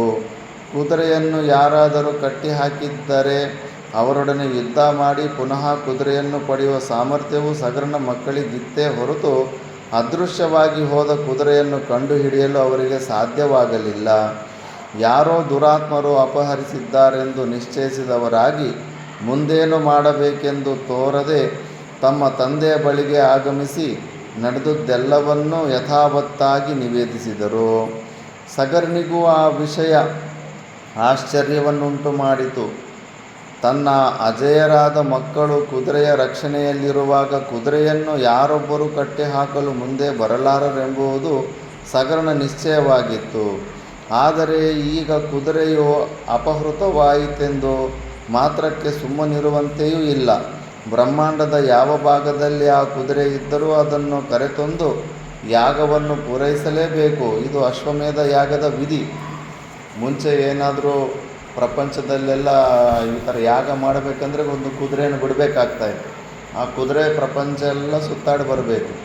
ಆ ಕುದುರೆಯನ್ನು ಯಾರು ಕಟ್ಟಾಕಲಿಲ್ಲ ಅಂದರೆ ಅವರಿಗೆ ಯಾರು ಎದುರಾಳಿ ಇಲ್ಲ ಪ್ರಪಂಚದಲ್ಲಿ ಅಂತ ಆಗಿನ ಕಾಲದಲ್ಲಿ ನಡೀತಾ ಇತ್ತು. ಈಗ ನಡೆಯಲ್ಲ. ಈಗ ಕುದುರೆ ನೀನು ಮನೆಯಲ್ಲಿದ್ದರೆ ಕೂಡ ಮನೆಯಲ್ಲೇ ಕಳ್ತನ ಮಾಡ್ಕೊಂಡು ಹೋಗ್ಬಿಡ್ತಾರೆ ಕುದುರೆಯನ್ನು. ನೀನು ಹೊರಗಡೆ ಬಿಡೋದು ಬಿಡು ಆ ಥರ. ಆದ್ದರಿಂದ ಇವಾಗ ಆ ಕುದುರೆ ಮತ್ತೆ ಎಲ್ಲ ಸುತ್ತಾಕೊಂಡು ಬಂದ ಮೇಲೆ ಅದೇ ಕುದುರೆಯನ್ನು ಬಲಿ ಕೊಡ್ತಿದ್ರು. ಬಲಿ ಕೊಟ್ಟು ಆ ಮಾಂಸವನ್ನು ಕೂಡ ಯಾಗ ಮಾಡಿರೋ ಅಂಥ ಋತ್ವಿಕರು ಕೂಡ ಅದನ್ನು ಭಕ್ಷಣೆ ಮಾಡ್ತಾಯಿದ್ರು, ಆ ಹಸುವಿನ ಭಾಗವನ್ನು, ಬ್ರಾಹ್ಮಣರು ಕೂಡ. ಆದ್ದರಿಂದ ಅದು ಕುದುರೆಗೆ ಅದಕ್ಕೆ ಕಲ್ಯಾಣವಾಗ್ತಾಯಿತ್ತು. ಅಂಥ ಒಂದು ಅಶ್ವಮೇಧ ಯಾಗದಲ್ಲಿ ಪ್ರಾಣವನ್ನು ಬಿಟ್ಟಿದ್ದಕ್ಕೆ ಅದಕ್ಕೆ ಡೈರೆಕ್ಟಾಗಿ ಸ್ವರ್ಗಾದಿ ಲೋಕಗಳ ಪ್ರಾಪ್ತಿ ಆಗ್ತಾಯಿತ್ತು ಆ ಕುದುರೆಗೂ ಕೂಡ. ಅದು ಆ ಒಂದು ಜಾಗದಲ್ಲಿ ಬಿಟ್ಟರೆ ಶಾಸ್ತ್ರದಲ್ಲಿ ಮಾಹಿಂಸಾತ್ ಸರ್ವಭೂತಾನಿ ಅಂತಲೇ ಹೇಳುತ್ತೆ. ಎಲ್ಲೂ ಕೂಡ ನೀನು ಒಂದು ಜೀವಿಯನ್ನು ಹಿಂಸೆ ಮಾಡೋದಕ್ಕೆ ಪರ್ಮಿಷನ್ನೇ ಕೊಡೋದಿಲ್ಲ. ಒಂದು ಯಾಗ ಶಾಸ್ತ್ರ ವಿಹಿತವಾದಂಥ ಇದು ಒಂದು ಪಶು ಮಾಲಭೇತ ಅಂತ ಈ ಒಂದು ಯಾಗ ಬಿಟ್ಟರೆ. ಇವಾಗ ಕುದುರೆ ಯಾರು ಕಟ್ಟಾಕಿಲ್ಲ, ಶತ್ರುಗಳೆಲ್ಲ, ಬಟ್ ಕಾಣಿಸ್ತಾ ಇಲ್ಲ, ಮಾಯ ಆಗಿಬಿಟ್ಟಿದೆ. ಅದು ಅಗಸ್ತ್ಯರು ಸಮುದ್ರದ ನೀರು ಕುಡಿದು ಬಿಟ್ಟಿದ್ದಾರೆ. ಆ ಖಾಲಿ ಜಾಗದಲ್ಲಿ ಹೋಗ್ಬಿಟ್ಟು ಕುದುರೆ ಮಾಯ ಆಗಿಬಿಟ್ಟಿದೆ. ಮತ್ತು ಸಗರನು ತನ್ನ ಮಕ್ಕಳನ್ನು ಕುರಿತು ಹೇಳಿದನು, ಕುದುರೆಯನ್ನು ಯಾರಾದರೂ ಅಪಹರಿಸಿರಬಹುದೇ ಹೊರತು ಕುದುರೆಯೇ ವಿಶ್ವದಲ್ಲಿ ಇಲ್ಲದಿಲ್ಲ. ಆದುದರಿಂದ ನೀವೀಗಲೇ ಹೋಗಿ ವಿಶ್ವದ ಎಲ್ಲ ಭಾಗವನ್ನು ಸಂಶೋಧಿಸಿ ಕುದುರೆಯನ್ನು ಕರೆತನ್ನಿರಿ. ಯುಧಿಷ್ಠಿರ, ತಂದೆಯ ಆಜ್ಞೆಯಂತೆ ಸಗರನ ಮಕ್ಕಳು ವಿಶ್ವದ ಸಕಲ ಭಾಗಗಳನ್ನು ಸಂಶೋಧಿಸಿಬಿಟ್ಟರು. ವಿಶ್ವದಲ್ಲಿ ಅವರು ಕುದುರೆಯನ್ನು ಹುಡುಕದಿರುವ ಸ್ಥಳವೇ ಉಳಿಯಲಿಲ್ಲ. ಎಷ್ಟೇ ಹುಡುಕಿದರೂ ಅವರಿಗೆ ಕುದುರೆಯನ್ನು ಕದ್ದ ಕಳ್ಳನಾಗಲಿ ಕುದುರೆಯಾಗಲಿ ಸಿಕ್ಕಲಿಲ್ಲ. ಮುಂದೇನು ಮಾಡಬೇಕೆಂದು ತೋರದೆ ಪುನಃ ತಂದೆಯ ಬಳಿಗೆ ಬಂದು ಸಗರನೊಡನೆ ಹೇಳಿದರು, ಮಹಾರಾಜ, ನಿನ್ನ ಆಜ್ಞೆಯಂತೆ ನಾವು ಈ ವಿಶ್ವದಲ್ಲಿರುವ ಸಮುದ್ರ, ವನ, ದ್ವೀಪ, ನದಿ, ನದ, ಸರೋವರ, ಪರ್ವತಗಳನ್ನು, ಸಕಲ ದೇಶಗಳನ್ನು ಸುತ್ತಾಡಿ ಕುದುರೆಯನ್ನು ಹುಡುಕಿದೆವು. ಆದರೂ ನಮಗೆ ಕುದುರೆಯನ್ನು ಅಪಹರಿಸಿದವನಾಗಲಿ ಕುದುರೆಯಾಗಲಿ ಸಿಕ್ಕಲಿಲ್ಲ. ವೀರಪುತ್ರರ ಮಾತುಗಳನ್ನು ಕೇಳಿ ಸಗರನಿಗೆ ಮಹಾಕೋಪ ಉಂಟಾಯಿತು. ವಿಧಿಯ ನಿಯಮವು ಹಾಗೆಯೇ ಇತ್ತೆಂದು ಹೇಳಬಹುದು. ಸಗರನು ಕೋಪಾವಿಷ್ಟನಾಗಿ ಹೇಳಿದನು, ಮಕ್ಕಳೇ, ನೀವೆಲ್ಲರೂ ಹಿಂದಿರುಗಿ ಬಾರದಂತೆ ಹೊರಟು ಹೋಗಿರಿ. ಕುದುರೆಯು ಸಿಕ್ಕಲಿಲ್ಲವೆಂದು ಹೇಳಲು ಪುನಃ ಬರಬೇಡಿರಿ. ಕುದುರೆಯು ಎಲ್ಲಿಯೇ ಇರಲಿ, ಅದನ್ನು ಹುಡುಕಿ ತರದೆ ನೀವುಗಳು ಖಂಡಿತವಾಗಿಯೂ ನನ್ನ ಬಳಿಗೆ ಪುನಃ ಬರಬೇಡಿರಿ. ಪಿತ್ರಾಜ್ಞಾ ಪರಿಪಾಲಕರಾದ ವಿಧೇಯರಾದ ಸಾಗರರು ತಂದೆಯ ಆಜ್ಞೆಯನ್ನು ಶಿರಸಾವಹಿಸಿ ಪುನಃ ವಿಶ್ವಾದ್ಯಂತ ಕುದುರೆಯನ್ನು ಹುಡುಕಲು ಉಪಕ್ರಮಿಸಿದರು. ಹಾಗೆಯೇ ಅವರು ಸುತ್ತಾಡುತ್ತಿರುವಾಗ ಸಮುದ್ರವು ಶುಷ್ಕವಾಗಿದ್ದ ಪ್ರದೇಶದಲ್ಲಿ ಭೂಮಿಯು ಬಿರುಕು ಬಿಟ್ಟಿರುವುದನ್ನು ಅವರು ಕಣ್ಣಿಗೆ ಬಿದ್ದಿತು. ಆ ಸ್ಥಳದಲ್ಲಿಯೇ ಸಗರನ ಮಕ್ಕಳು ಭೂಮಿಯನ್ನು ಅಗೆಯತೊಡಗಿದರು. ಗುದ್ದಲಿಗಳಿಂದ ಪಿಕಾಸೆಗಳಿಂದ ಸಗರನ ಮಕ್ಕಳು ಸಮುದ್ರದ ತಳವನ್ನು ಅಗಾಧವಾಗಿ ಅಗೆದು ತೋಡಿದರು. ವರುಣನ ಆಲಯವಾದ ಸಮುದ್ರವು ಈ ರೀತಿಯಲ್ಲಿ ಸಗರನ ಮಕ್ಕಳಿಂದ ಸುತ್ತಲೂ ಆಳವಾಗಿ ಅಗೆಯಲ್ಪಟ್ಟ ಕಾರಣ ಅಲ್ಲಿನ ನಿವಾಸಿಗಳೆಲ್ಲರಿಗೂ ಜೀವನವೇ ದುರ್ಭರವಾಯಿತು. ಅನೇಕಾನೇಕ ಸರ್ಪಗಳು, ರಾಕ್ಷಸರು ಸಗರನ ಮಕ್ಕಳ ಕೈಗೆ ಸಿಕ್ಕಿ ಪ್ರಾಣ ತೊರೆದರು. ಸಾವಿರಾರು ಪ್ರಾಣಿಗಳು ಸಗರ ಪುತ್ರರ ಆಯುಧಗಳಿಗೆ ಸಿಕ್ಕಿ ಶಿರೋವಿಹೀನವಾಗಿ ಕೈಕಾಲುಗಳು ಬೇರೆಯಾಗಿ ಪ್ರಾಣೋತ್ಕ್ರಮಣ ಸಂಕಟವನ್ನು ಅನುಭವಿಸುತ್ತಾ ಕರ್ಕಶ ಧ್ವನಿ ಮಾಡುತ್ತಿದ್ದವು. ಯಾವುದನ್ನು ಲೆಕ್ಕಿಸದೆ ಸಗರನ ಮಕ್ಕಳು ವರುಣಾಲಯವಾದ ಸಮುದ್ರವನ್ನು ಅವ್ಯಾಹತವಾಗಿ ಅಗೆಯುತ್ತಲೇ ಇದ್ದರು. ಬಹಳ ಕಾಲವು ಕಳೆದು ಹೋಯಿತು. ಸಮುದ್ರವು ಅಗಾಧವಾಯಿತು. ಅಷ್ಟಾದರೂ ಕುದುರೆಯು ಮಾತ್ರ ಸಿಕ್ಕಲಿಲ್ಲ. ಬಹುವಾಗಿ ಕತಿಗೊಂಡ ಸಗರನ ಮಕ್ಕಳು ಸಮುದ್ರದ ಈಶಾನ್ಯ ಭಾಗದಲ್ಲಿ ಪಾತಾಳ ಲೋಕದವರೆಗೂ ಭೂಮಿಯನ್ನು ಕೊರೆದು ಬಿಟ್ಟರು. ಕಡೆಗೆ ಆ ಪ್ರದೇಶದಲ್ಲಿ ಅಶ್ವವನ್ನು ಸಗರನ ಮಕ್ಕಳು ನೋಡಿದರು. ಕುದುರೆಗೆ ಅನತಿ ದೂರದಲ್ಲಿಯೇ ತೇಜೋರಾಶಿಯಂತಿದ್ದ ಮಹಾತ್ಮನಾದ ಕಪಿಲ ಮಹರ್ಷಿಯು ತಪಸ್ಸಿನಲ್ಲಿ ಮಗ್ನನಾಗಿ ಕುಳಿತಿರುವುದನ್ನು ಕಂಡರು. ಜ್ವಾಲೆಗಳಿಂದ ಕೂಡಿದ ಯಜ್ಞೇಶ್ವರನಂತೆಯೇ ದಿವ್ಯ ತೇಜಸ್ಸಿನಿಂದ ದೇದೀಪ್ಯಮಾನನಾಗಿದ್ದ ಮಹರ್ಷಿಯನ್ನು ಮತ್ತು ಕುದುರೆಯನ್ನು ಕಂಡು ಸಗರನ ಮಕ್ಕಳು ಆನಂದದಿಂದ ರೋಮಾಂಚಿತರಾದರು. ಕುದುರೆ ಮತ್ತು ಕುದುರೆಯ ಕಳ್ಳ ಇಬ್ಬರೂ ಒಟ್ಟಾಗಿಯೇ ಸಿಕ್ಕಿದ್ದರೆಂಬುದೇ ಅವರ ಅಮಿತಾನಂದಕ್ಕೆ ಕಾರಣವಾಗಿದ್ದಿತು. ಮಂದಾಂಧರಾಗಿದ್ದ ಇನ್ನೊಂದು ವಿಷಯದಲ್ಲಿ, ಯಾರಾದರೂ ಒಂದು ವಸ್ತುವನ್ನು ಕಳ್ಕೊಂಡ್ಬಿಟ್ರೆ ಸುತ್ತಮುತ್ತ ಇವರು ಯಾರ ಮೇಲೆ ಅಂದರೆ ಅವ್ರ ಮೇಲೆ ಅನುಮಾನ ಮಾಡಿಬಿಡ್ತಾರೆ. ಅದೊಂದು ದರಿದ್ರ ಇದೆ. ರೆಡ್ ಹ್ಯಾಂಡಾಗಿ ಪ್ರೂಫ್ ಸಿಕ್ಕೋ ತನಕ ನಾವು ಆ ನಿಶ್ಚಯಕ್ಕೆ ಬರಬಾರ್ದು ಅನ್ನೋ ಒಂದು ಸಾಮಾನ್ಯ ಕಾಮನ್ ಸೆನ್ಸ್ ಇರೋದಿಲ್ಲ. ಯಾರ ಮೇಲೆ ಅಂದರೆ ಅವ್ರ ಮೇಲೆ ಎಲ್ಲ ಅನುಮಾನ ಮಾಡಿದ್ರು. ಒಂದು ವಸ್ತು ಕಾಣಿಸ್ತಿಲ್ಲ ಅಂದರೆ ಎಲ್ಲರ ಮೇಲೇನೂ ಅನುಮಾನ ಮಾಡ್ತಾರೆ. ಅದು ತಪ್ಪು, ಅದಲ್ಲ ಪದ್ಧತಿ. ಎಲ್ಲಿ ತನಕ ನಿನಗೆ ಪ್ರೂಫ್ ಸಿಗಲ್ವೋ ನಿನ್ನ ಮನಸ್ಸಿಂದ ಮತ್ತೆ ಆ ತಪ್ಪು ಮಾಡಿಬಿಟ್ಟಲ್ಲ.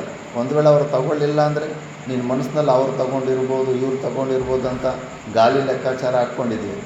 ಅವ್ರ ವೇಳೆ ತಗೊಳ್ಳಿಲ್ಲ ಅಂದರೆ ನಿನ್ನ ಮನಸ್ಸಿಂದ ಒಂದು ತಪ್ಪು ಕರ್ಮ ಆಯ್ತಲ್ಲ, ಇನ್ನೊಬ್ಬರು ನಿಂದೆ ಮಾಡಿದೆಯಲ್ಲ.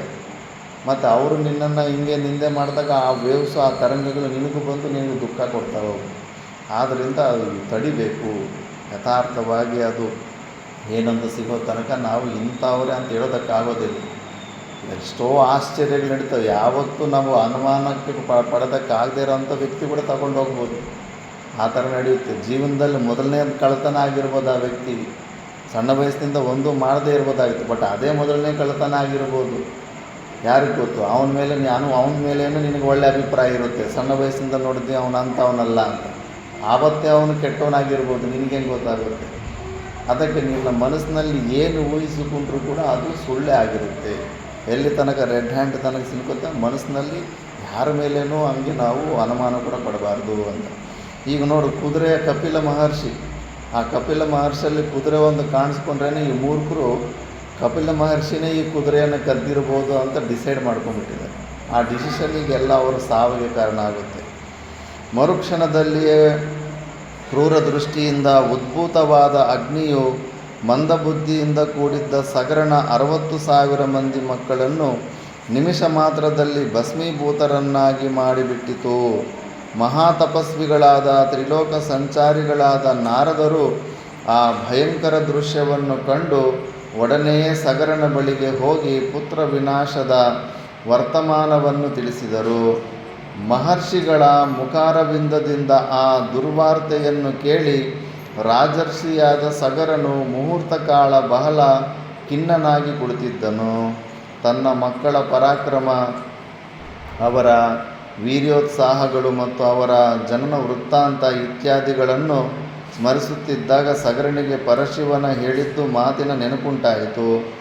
ಎಲ್ಲವೂ ವಿಧಿ ನಿಯಮವೆಂದು ನಿಶ್ಚಯಿಸಿ ಸಮಾಧಾನ ಹೊಂದಿದವನಾಗಿ ತನ್ನ ಮುಂದಿನ ಕರ್ತವ್ಯವನ್ನು ಸಮಾಲೋಚಿಸಿ ತನ್ನ ಮೊಮ್ಮಗನಾದ ಅಂಶುಮಂತನನ್ನು ತನ್ನ ಬಳಿಗೆ ಬರಮಾಡಿಕೊಂಡು ಸಗರನು ಅವನೊಡನೆ ಹೇಳಿದನು.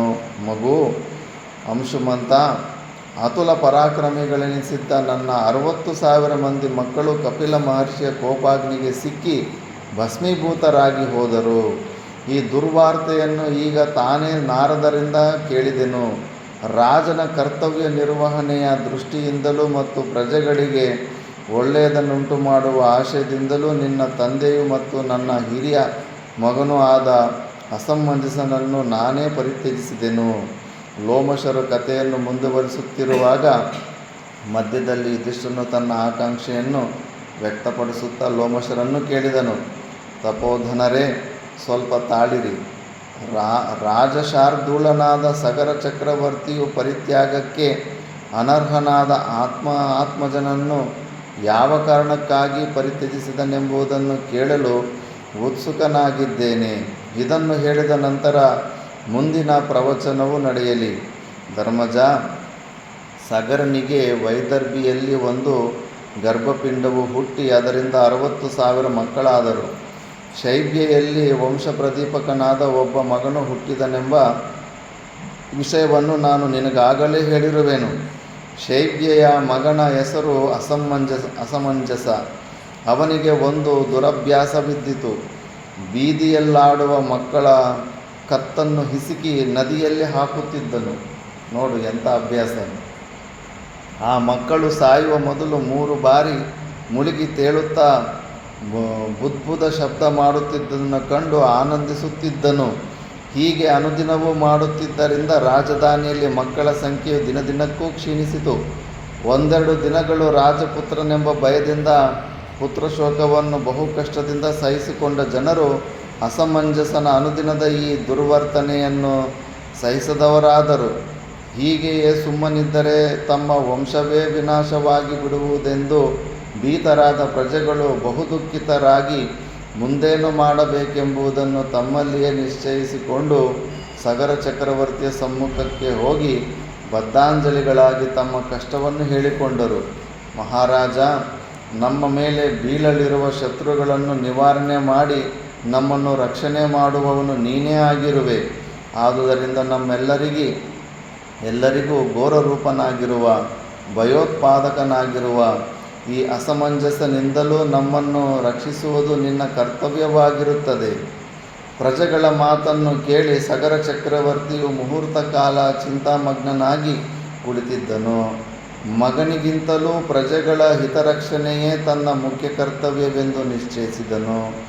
ಒಡನೆಯೇ ತನ್ನ ಅಮಾತ್ಯರನ್ನು ಕರೆಯಿಸಿ ಆಜ್ಞೆ ಮಾಡಿದನು. ಸಚಿವೋತ್ತಮರೇ, ಈ ಕೂಡಲೇ ನನ್ನ ಮಗನಾದ ಅಸಮಂಜಸನನ್ನು ಈ ದೇಶದಿಂದಲೇ ಹೊರಹಾಕಿರಿ. ನನ್ನ ಮೇಲೆ ನಿಮಗೆ ಅಭಿಮಾನವಿರುವುದಾದರೆ, ನನ್ನನ್ನು ಗೌರವಿಸುವುದಾದರೆ ಈ ಕಾರ್ಯವನ್ನು ಈಗಲೇ ಮಾಡಿ ಮುಗಿಸಿರಿ. ಸಾವಕಾಶ ಮಾಡಬೇಡಿರಿ. ಧರ್ಮಜ, ಸಗರನು ಹೀಗೆ ಆಜ್ಞೆ ಮಾಡಿದ ನಂತರ ಅವನ ಮಂತ್ರಿಗಳು ವಿಧಿಯಿಲ್ಲದೆ ಅಸಮಂಜಸನನ್ನು ರಥದಲ್ಲಿ ಕುಳ್ಳಿರಿಸಿಕೊಂಡು ಹೋಗಿ ದೇಶಭ್ರಷ್ಟನನ್ನಾಗಿ ಮಾಡಿದರು. ಈ ರೀತಿಯಲ್ಲಿ ಪ್ರಜೆಗಳ ಹಿತಕ್ಕಾಗಿ ಸಗರನು ತನ್ನ ಪುತ್ರನನ್ನೇ ಪರಿತ್ಯಾಗ ಮಾಡಬೇಕಾಯಿತು. ಪ್ರಜೆಗಳ ಮಾತಿಗೆ ಮಣಿಯಬೇಕಾಯಿತು. ಯುಧಿಷ್ಠಿರ, ನಿನ್ನ ಆಶಯದಂತೆ ಅಸಮಂಜಸನ ಪರಿತ್ಯಾಗದ ಇತಿಹಾಸವನ್ನು ಹೇಳಿದನಲ್ಲವೇ? ಇನ್ನು ಮುಂದೆ ಮಹಾಧನುರ್ಧಾರಿಯಾದ ಅಂಶುಮಂತನಿಗೆ ಸಗರನು ಏನು ಹೇಳಿದನೆಂಬುದನ್ನು ತಿಳಿಸುತ್ತೇನೆ. ಸಗರನು ಮುಂದುವರಿದು ಮೊಮ್ಮಗನನ್ನು ಕುರಿತು ಹೇಳಿದನು, ಮಗು, ನಿನ್ನ ತಂದೆಯನ್ನು ಪರಿತ್ಯಾಗ ಮಾಡಿರುವುದಕ್ಕೂ ಇಂದು ನನ್ನ 60,000 ಮಕ್ಕಳು ಮಹರ್ಷಿಯ ಕೋಪಾಗ್ನಿಗೆ ಸಿಕ್ಕಿ ಭಸ್ಮೀಭೂತರಾಗಿರುವುದಕ್ಕೂ ಎಲ್ಲಕ್ಕಿಂತಲೂ ಹೆಚ್ಚಾಗಿ ನಾನು ಆರಂಭಿಸಿರುವ ಈ ಅಶ್ವಮೇಧ ಯಾಗವು ಕುದುರೆ ಇಲ್ಲದೆ ಪರಿಸಮಾಪ್ತಿಯಾಗಿರುವುದಕ್ಕೂ ಬಹಳ ದುಃಖಿತನಾಗಿರುವೆನು. ಪುತ್ರಶೋಕದಿಂದ ಅತಿ ದುಃಖಿತನಾಗಿರುವ ಮತ್ತು ಯಜ್ಞವಿಘ್ನದಿಂದ ಬಹುವಾಗಿ ಪರಿತಪಿಸುತ್ತಿರುವ ನನ್ನನ್ನು ಉಭಯ ಸಂಕಟಗಳಿಂದ ಪಾರು ಮಾಡುವ ಸಲುವಾಗಿ ನೀನೀಗಲೇ ಹೋಗಿ ಅಶ್ವಮೇಧಾಶ್ವವನ್ನು ಹುಡುಕಿಕೊಂಡು ಬಾ. ಪಿತಾಮಹನ ಆಜ್ಞೆಯನ್ನು ಶಿರಸಾವಹಿಸಿ ದುಃಖದಿಂದ ಅತಿ ಭಾರವಾದ ಹೃದಯದಿಂದ ಕೂಡಿದ್ದ ಅಂಶುಮಂತನು ಕುದುರೆಯ ಅಹರಣಕ್ಕಾಗಿ ಹೊರಟನು. ಸಗರನ ಮಕ್ಕಳು ಅಗದಿದ್ದ ಸಮುದ್ರದ ಬಳಿಗೆ ಹೋಗಿ ಅವರು ಸಮುದ್ರದ ಈಶಾನ್ಯ ಭಾಗದಲ್ಲಿ ಮಾಡಿದ ಸುರಂಗದ ಮೂಲಕವಾಗಿಯೇ ಪಾತಾಳವನ್ನು ಪ್ರವೇಶಿಸಿದನು. ಅವನು ಅಲ್ಲಿ ಮಹಾತೇಜಸ್ವಿಯಾದ ಕಪಿಲ ಮಹರ್ಷಿಯನ್ನು ಅಶ್ವಮೇಧಾಶ್ವವನ್ನು ಕಂಡನು. ತೇಜೋರಾಶಿಯಾದ ಪುರಾಣ ಪುರುಷನಾದ ಋಷಿಶ್ರೇಷ್ಠನಾದ ಕಪಿಲ ಮಹರ್ಷಿಗೆ ದೀರ್ಘದಂಡ ನಮಸ್ಕಾರ ಮಾಡಿ ತಾನು ಬಂದಿರುವ ಕಾರ್ಯವನ್ನು ಮಹರ್ಷಿಗೆ ವಿನಯಪೂರ್ವಕವಾಗಿ ಹೇಳಿದನು.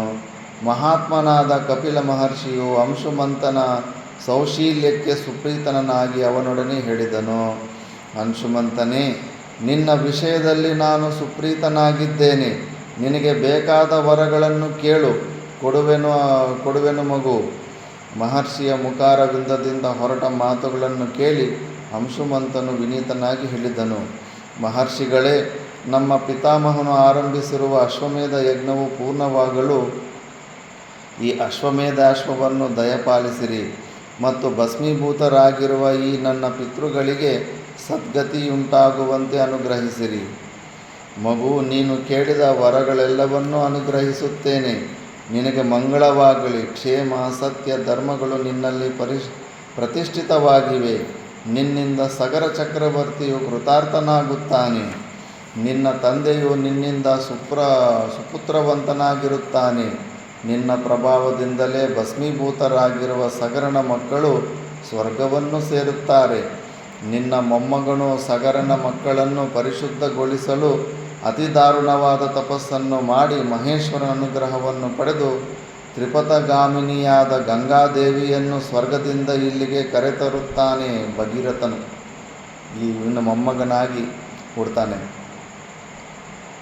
ನಿನಗೆ ಶುಭವಾಗಲಿ. ನೀನು ಸಾವಕಾಶ ಮಾಡದೆ ಈ ಅಶ್ವಮೇಧಾಶ್ವವನ್ನು ನಿನ್ನೊಡನೆ ಕರೆದುಕೊಂಡು ಹೋಗಿ ನಿಮ್ಮ ಅಜ್ಜನು ಆರಂಭಿಸಿರುವ ಯಜ್ಞವನ್ನು ಪೂರ್ಣಗೊಳಿಸುವವನಾಗು.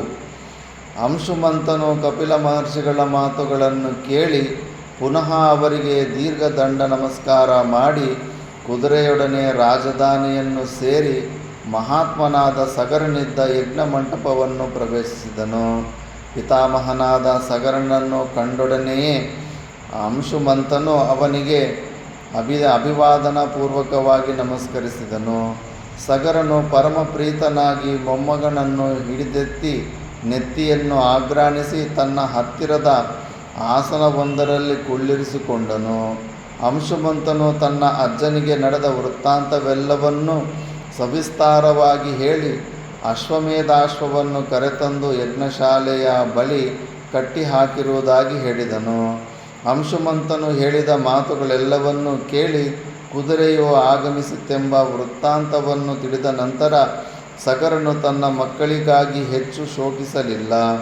ಅಂಶುಮಂತನ ಕಾರ್ಯವನ್ನು ಬಹುವಾಗಿ ಶ್ಲಾಘಿಸಿ ತಾನು ಆರಂಭಿಸಿದ್ದ ಅಶ್ವಮೇಧ ಯಾಗವನ್ನು ವಿಧಿಪೂರ್ವಕವಾಗಿ ಪೂರ್ಣಗೊಳಿಸಿದನು. ಯಜ್ಞದ ಹವಿರ್ಭಾಗಗಳನ್ನು ಪಡೆದ ದೇವತೆಗಳು ಸಗರ ಚಕ್ರವರ್ತಿಯನ್ನು ಹರಿಸಿದರು. ದೇವತೆಗಳ ಅನುಗ್ರಹದಿಂದಲೇ ಸಗರನು ತನ್ನ ಮಕ್ಕಳಿಂದ ಖನನ ಮಾಡಲ್ಪಟ್ಟ ವರುಣನ ಆಲಯವಾದ ಸಮುದ್ರವನ್ನು ತನ್ನ ಮಗನನ್ನಾಗಿ ಮಾಡಿಕೊಂಡನು. ಅಂದಿನಿಂದಲೇ ಸಮುದ್ರಕ್ಕೆ ಸಾಗರವೆಂಬ ಹೆಸರಾಯಿತು. ಸಗರನಿಂದಾನೇ ಮತ್ತೆ ಹುಟ್ಟಿದ್ರಿಂದ ಮೊದಲನೇ ಅಕ್ಷರ ದೀರ್ಘ ಆಗಿಬಿಡುತ್ತೆ. ಅಚ್ಚು ಸಾ ಇರೋದು ಸಾ ಆಗುತ್ತೆ, ಸಗರ ಇರೋದು ಸಾಗರ ಆಗುತ್ತೆ. ಸಾಗರವೆಂದು ಹೆಸರಾಯಿತು. ಕಮಲಾಕ್ಷನಾದ ಸಗರನು ಮುಂದೆ ಅನೇಕ ವರ್ಷಗಳವರೆಗೂ ಧರ್ಮದಿಂದ ರಾಜ್ಯಪಾಲನೆಯನ್ನು ಮಾಡುತ್ತಿದ್ದು ಕಡೆಯಲ್ಲಿ ತನ್ನ ಮೊಮ್ಮಗನಾದ ಅಂಶುಮಂತನಿಗೆ ಸಿಂಹಾಸನದ ಪಟ್ಟಗಟ್ಟಿ ರಾಜ್ಯಭಾರವನ್ನು ವಹಿಸಿಕೊಟ್ಟು ಕೆಲವು ದಿನಗಳಲ್ಲಿಯೇ ದಿವಂಗತನಾದನು. ಧರ್ಮಾತ್ಮನಾದ ಅಂಶುಮಂತನು ತನ್ನ ಅಜ್ಜನು ತೋರಿಸಿದ ಧರ್ಮ ಮಾರ್ಗದಲ್ಲಿಯೇ ನಡೆಯುತ್ತಾ ಸಮುದ್ರಾಂತವಾದ ಭೂಮಿಯನ್ನು ಅನೇಕ ವರ್ಷಗಳ ಪರ್ಯಂತವಾಗಿ ಆಳಿದನು. ಅಂಶುಮಂತನಿಗೆ ದಿಲೀಪನೆಂಬ ಧರ್ಮನಿಷ್ಠನಾದ ಮಗನಿದ್ದನು. ತನ್ನ ಅಜ್ಜನಂತೆಯೇ ಅಂಶುಮಂತನು ವೃದ್ಧಾಪ್ಯದಲ್ಲಿ ತನ್ನ ಮಗನಾದ ದಿಲೀಪನಿಗೆ ರಾಜ್ಯಭಾರವನ್ನು ವಹಿಸಿಕೊಟ್ಟು ಕೆಲವು ದಿನಗಳಲ್ಲಿಯೇ ದೇಹತ್ಯಾಗ ಮಾಡಿದನು. ದಿಲೀಪನು ತನ್ನ ಚಿಕ್ಕ ತಾತಂದಿರಿಗೆ ಪ್ರಾಪ್ತವಾದ ದುರ್ಮರಣವನ್ನು ಕೇಳಿ ಬಹುದುಃಖಿತನಾಗಿ ಅವರಿಗೆ ಸದ್ಗತಿಯುಂಟಾಗಲು ಮಾಡಬಹುದಾದ ಕಾರ್ಯದ ಬಗೆಗೆ ಬಹುವಾಗಿ ಯೋಚಿಸುತ್ತಿದ್ದನು. ತನ್ನ ತಪಶ್ಚರ್ಯೆಯಿಂದ ಗಂಗಾದೇವಿಯನ್ನು ಭೂಮಿಗೆ ಕರೆತರಲು ಅವನು ಬಹುವಾಗಿ ಯತ್ನಿಸಿದನು. ಆದರೆ ಎಷ್ಟೇ ಪ್ರಯತ್ನ ಮಾಡಿದರೂ ಅವನ ಆಶಯವು ಪೂರ್ಣವಾಗಲಿಲ್ಲ. ದಿಲೀಪನಿಗೆ ಸುಂದರಕಾಯನೂ ಧರ್ಮನಿಷ್ಠನೂ ಸತ್ಯವಂತನೂ ಅಸೂಯಾರಹಿತನೂ ಆದ ಭಗೀರಥನೆಂಬ ಮಗನು ಹುಟ್ಟಿದನು. ಯುಧಿಷ್ಠಿರ, ಭಗೀರಥನು ಪ್ರಾಪ್ತ ವಯಸ್ಕನಾಗಲಾಗಿ ದಿಲೀಪನು ರಾಜ್ಯಭಾರವನ್ನು ಮಗನಿಗೆ ವಹಿಸಿಕೊಟ್ಟು ವಾನಪ್ರಸ್ಥಾಶ್ರಮವನ್ನು ಸ್ವೀಕರಿಸಿ ಪತ್ನಿಯೊಡನೆ ಅರಣ್ಯಕ್ಕೆ ತೆರಳಿದನು. ದಿಲೀಪನು ಅರಣ್ಯದಲ್ಲಿ ಸರ್ವದಾ ತಪೋನಿಷ್ಠನಾಗಿದ್ದು ಸಿದ್ಧಿಯನ್ನು ಪಡೆದು ಕಡೆಗೆ ಪಾರ್ಥಿವ ಶರೀರವನ್ನು ತೊರೆದು ಸ್ವರ್ಗವನ್ನು ಸೇರಿದನು. ಯುಧಿಷ್ಠಿರ, ಮಹಾರಥನೂ ಚಕ್ರವರ್ತಿಯೂ ಆಗಿದ್ದ ಭಗೀರಥನು ತನ್ನ ಸುವ್ಯವಸ್ಥಿತವಾದ ರಾಜ್ಯ ಪರಿಪಾಲನೆಯಿಂದಾಗಿ ಪ್ರಜೆಗಳ ಮನಸ್ಸಿಗೂ ಕಣ್ಣುಗಳಿಗೂ ಆನಂದದಾಯಕನಾಗಿದ್ದನು. ತನ್ನ ಪ್ರಪಿತಾಮಹರು ಮಹಾತ್ಮನಾದ ಕಪಿಲ ಮಹರ್ಷಿಯ ಕೋಪಾಗ್ನಿಗೆ ಸಿಕ್ಕಿ ಭಸ್ಮೀಭೂತರಾದ ವಿಷಯವೂ ಮತ್ತು ಅದೇ ಕಾರಣದಿಂದಾಗಿ ಅವರಿಗೆ ಸದ್ಗತಿಯೂ ಸಿಗದಿರುವ ವಿಷಯವೂ ಮಹಾಬಾಹುವಾದ ಭಗೀರಥನಿಗೆ ತಿಳಿಯಿತು. ತನ್ನ ಪ್ರಪಿತಾಮಹರಿಗೆ ಸದ್ಗತಿಯೂ ಸಿಗದಿರುವ ವಿಷಯವನ್ನು ತಿಳಿದು ಭಗೀರಥನಿಗೆ ಬಹಳ ದುಃಖವುಂಟಾಯಿತು. ಉಗ್ರವಾದ ತಪಸ್ಸನ್ನು ಮಾಡಿಯಾದರೂ ತನ್ನ ಪಿತೃಗಳಿಗೆ ಸದ್ಗತಿಯೂ ಸಿಗುವಂತೆ ಮಾಡಬೇಕೆಂಬ ಏಕೈಕ ಧ್ಯೇಯದಿಂದ ರಾಜ್ಯಾಡಳಿತವೆಲ್ಲವನ್ನೂ ಮಂತ್ರಿಗಳಿಗೆ ವಹಿಸಿಕೊಟ್ಟು ತಪಶ್ಚರಣೆ ಮಾಡುವ ಸಲುವಾಗಿ ಹಿಮಾಲಯದ ತಪ್ಪಲಿಗೆ ತೆರಳಿದನು.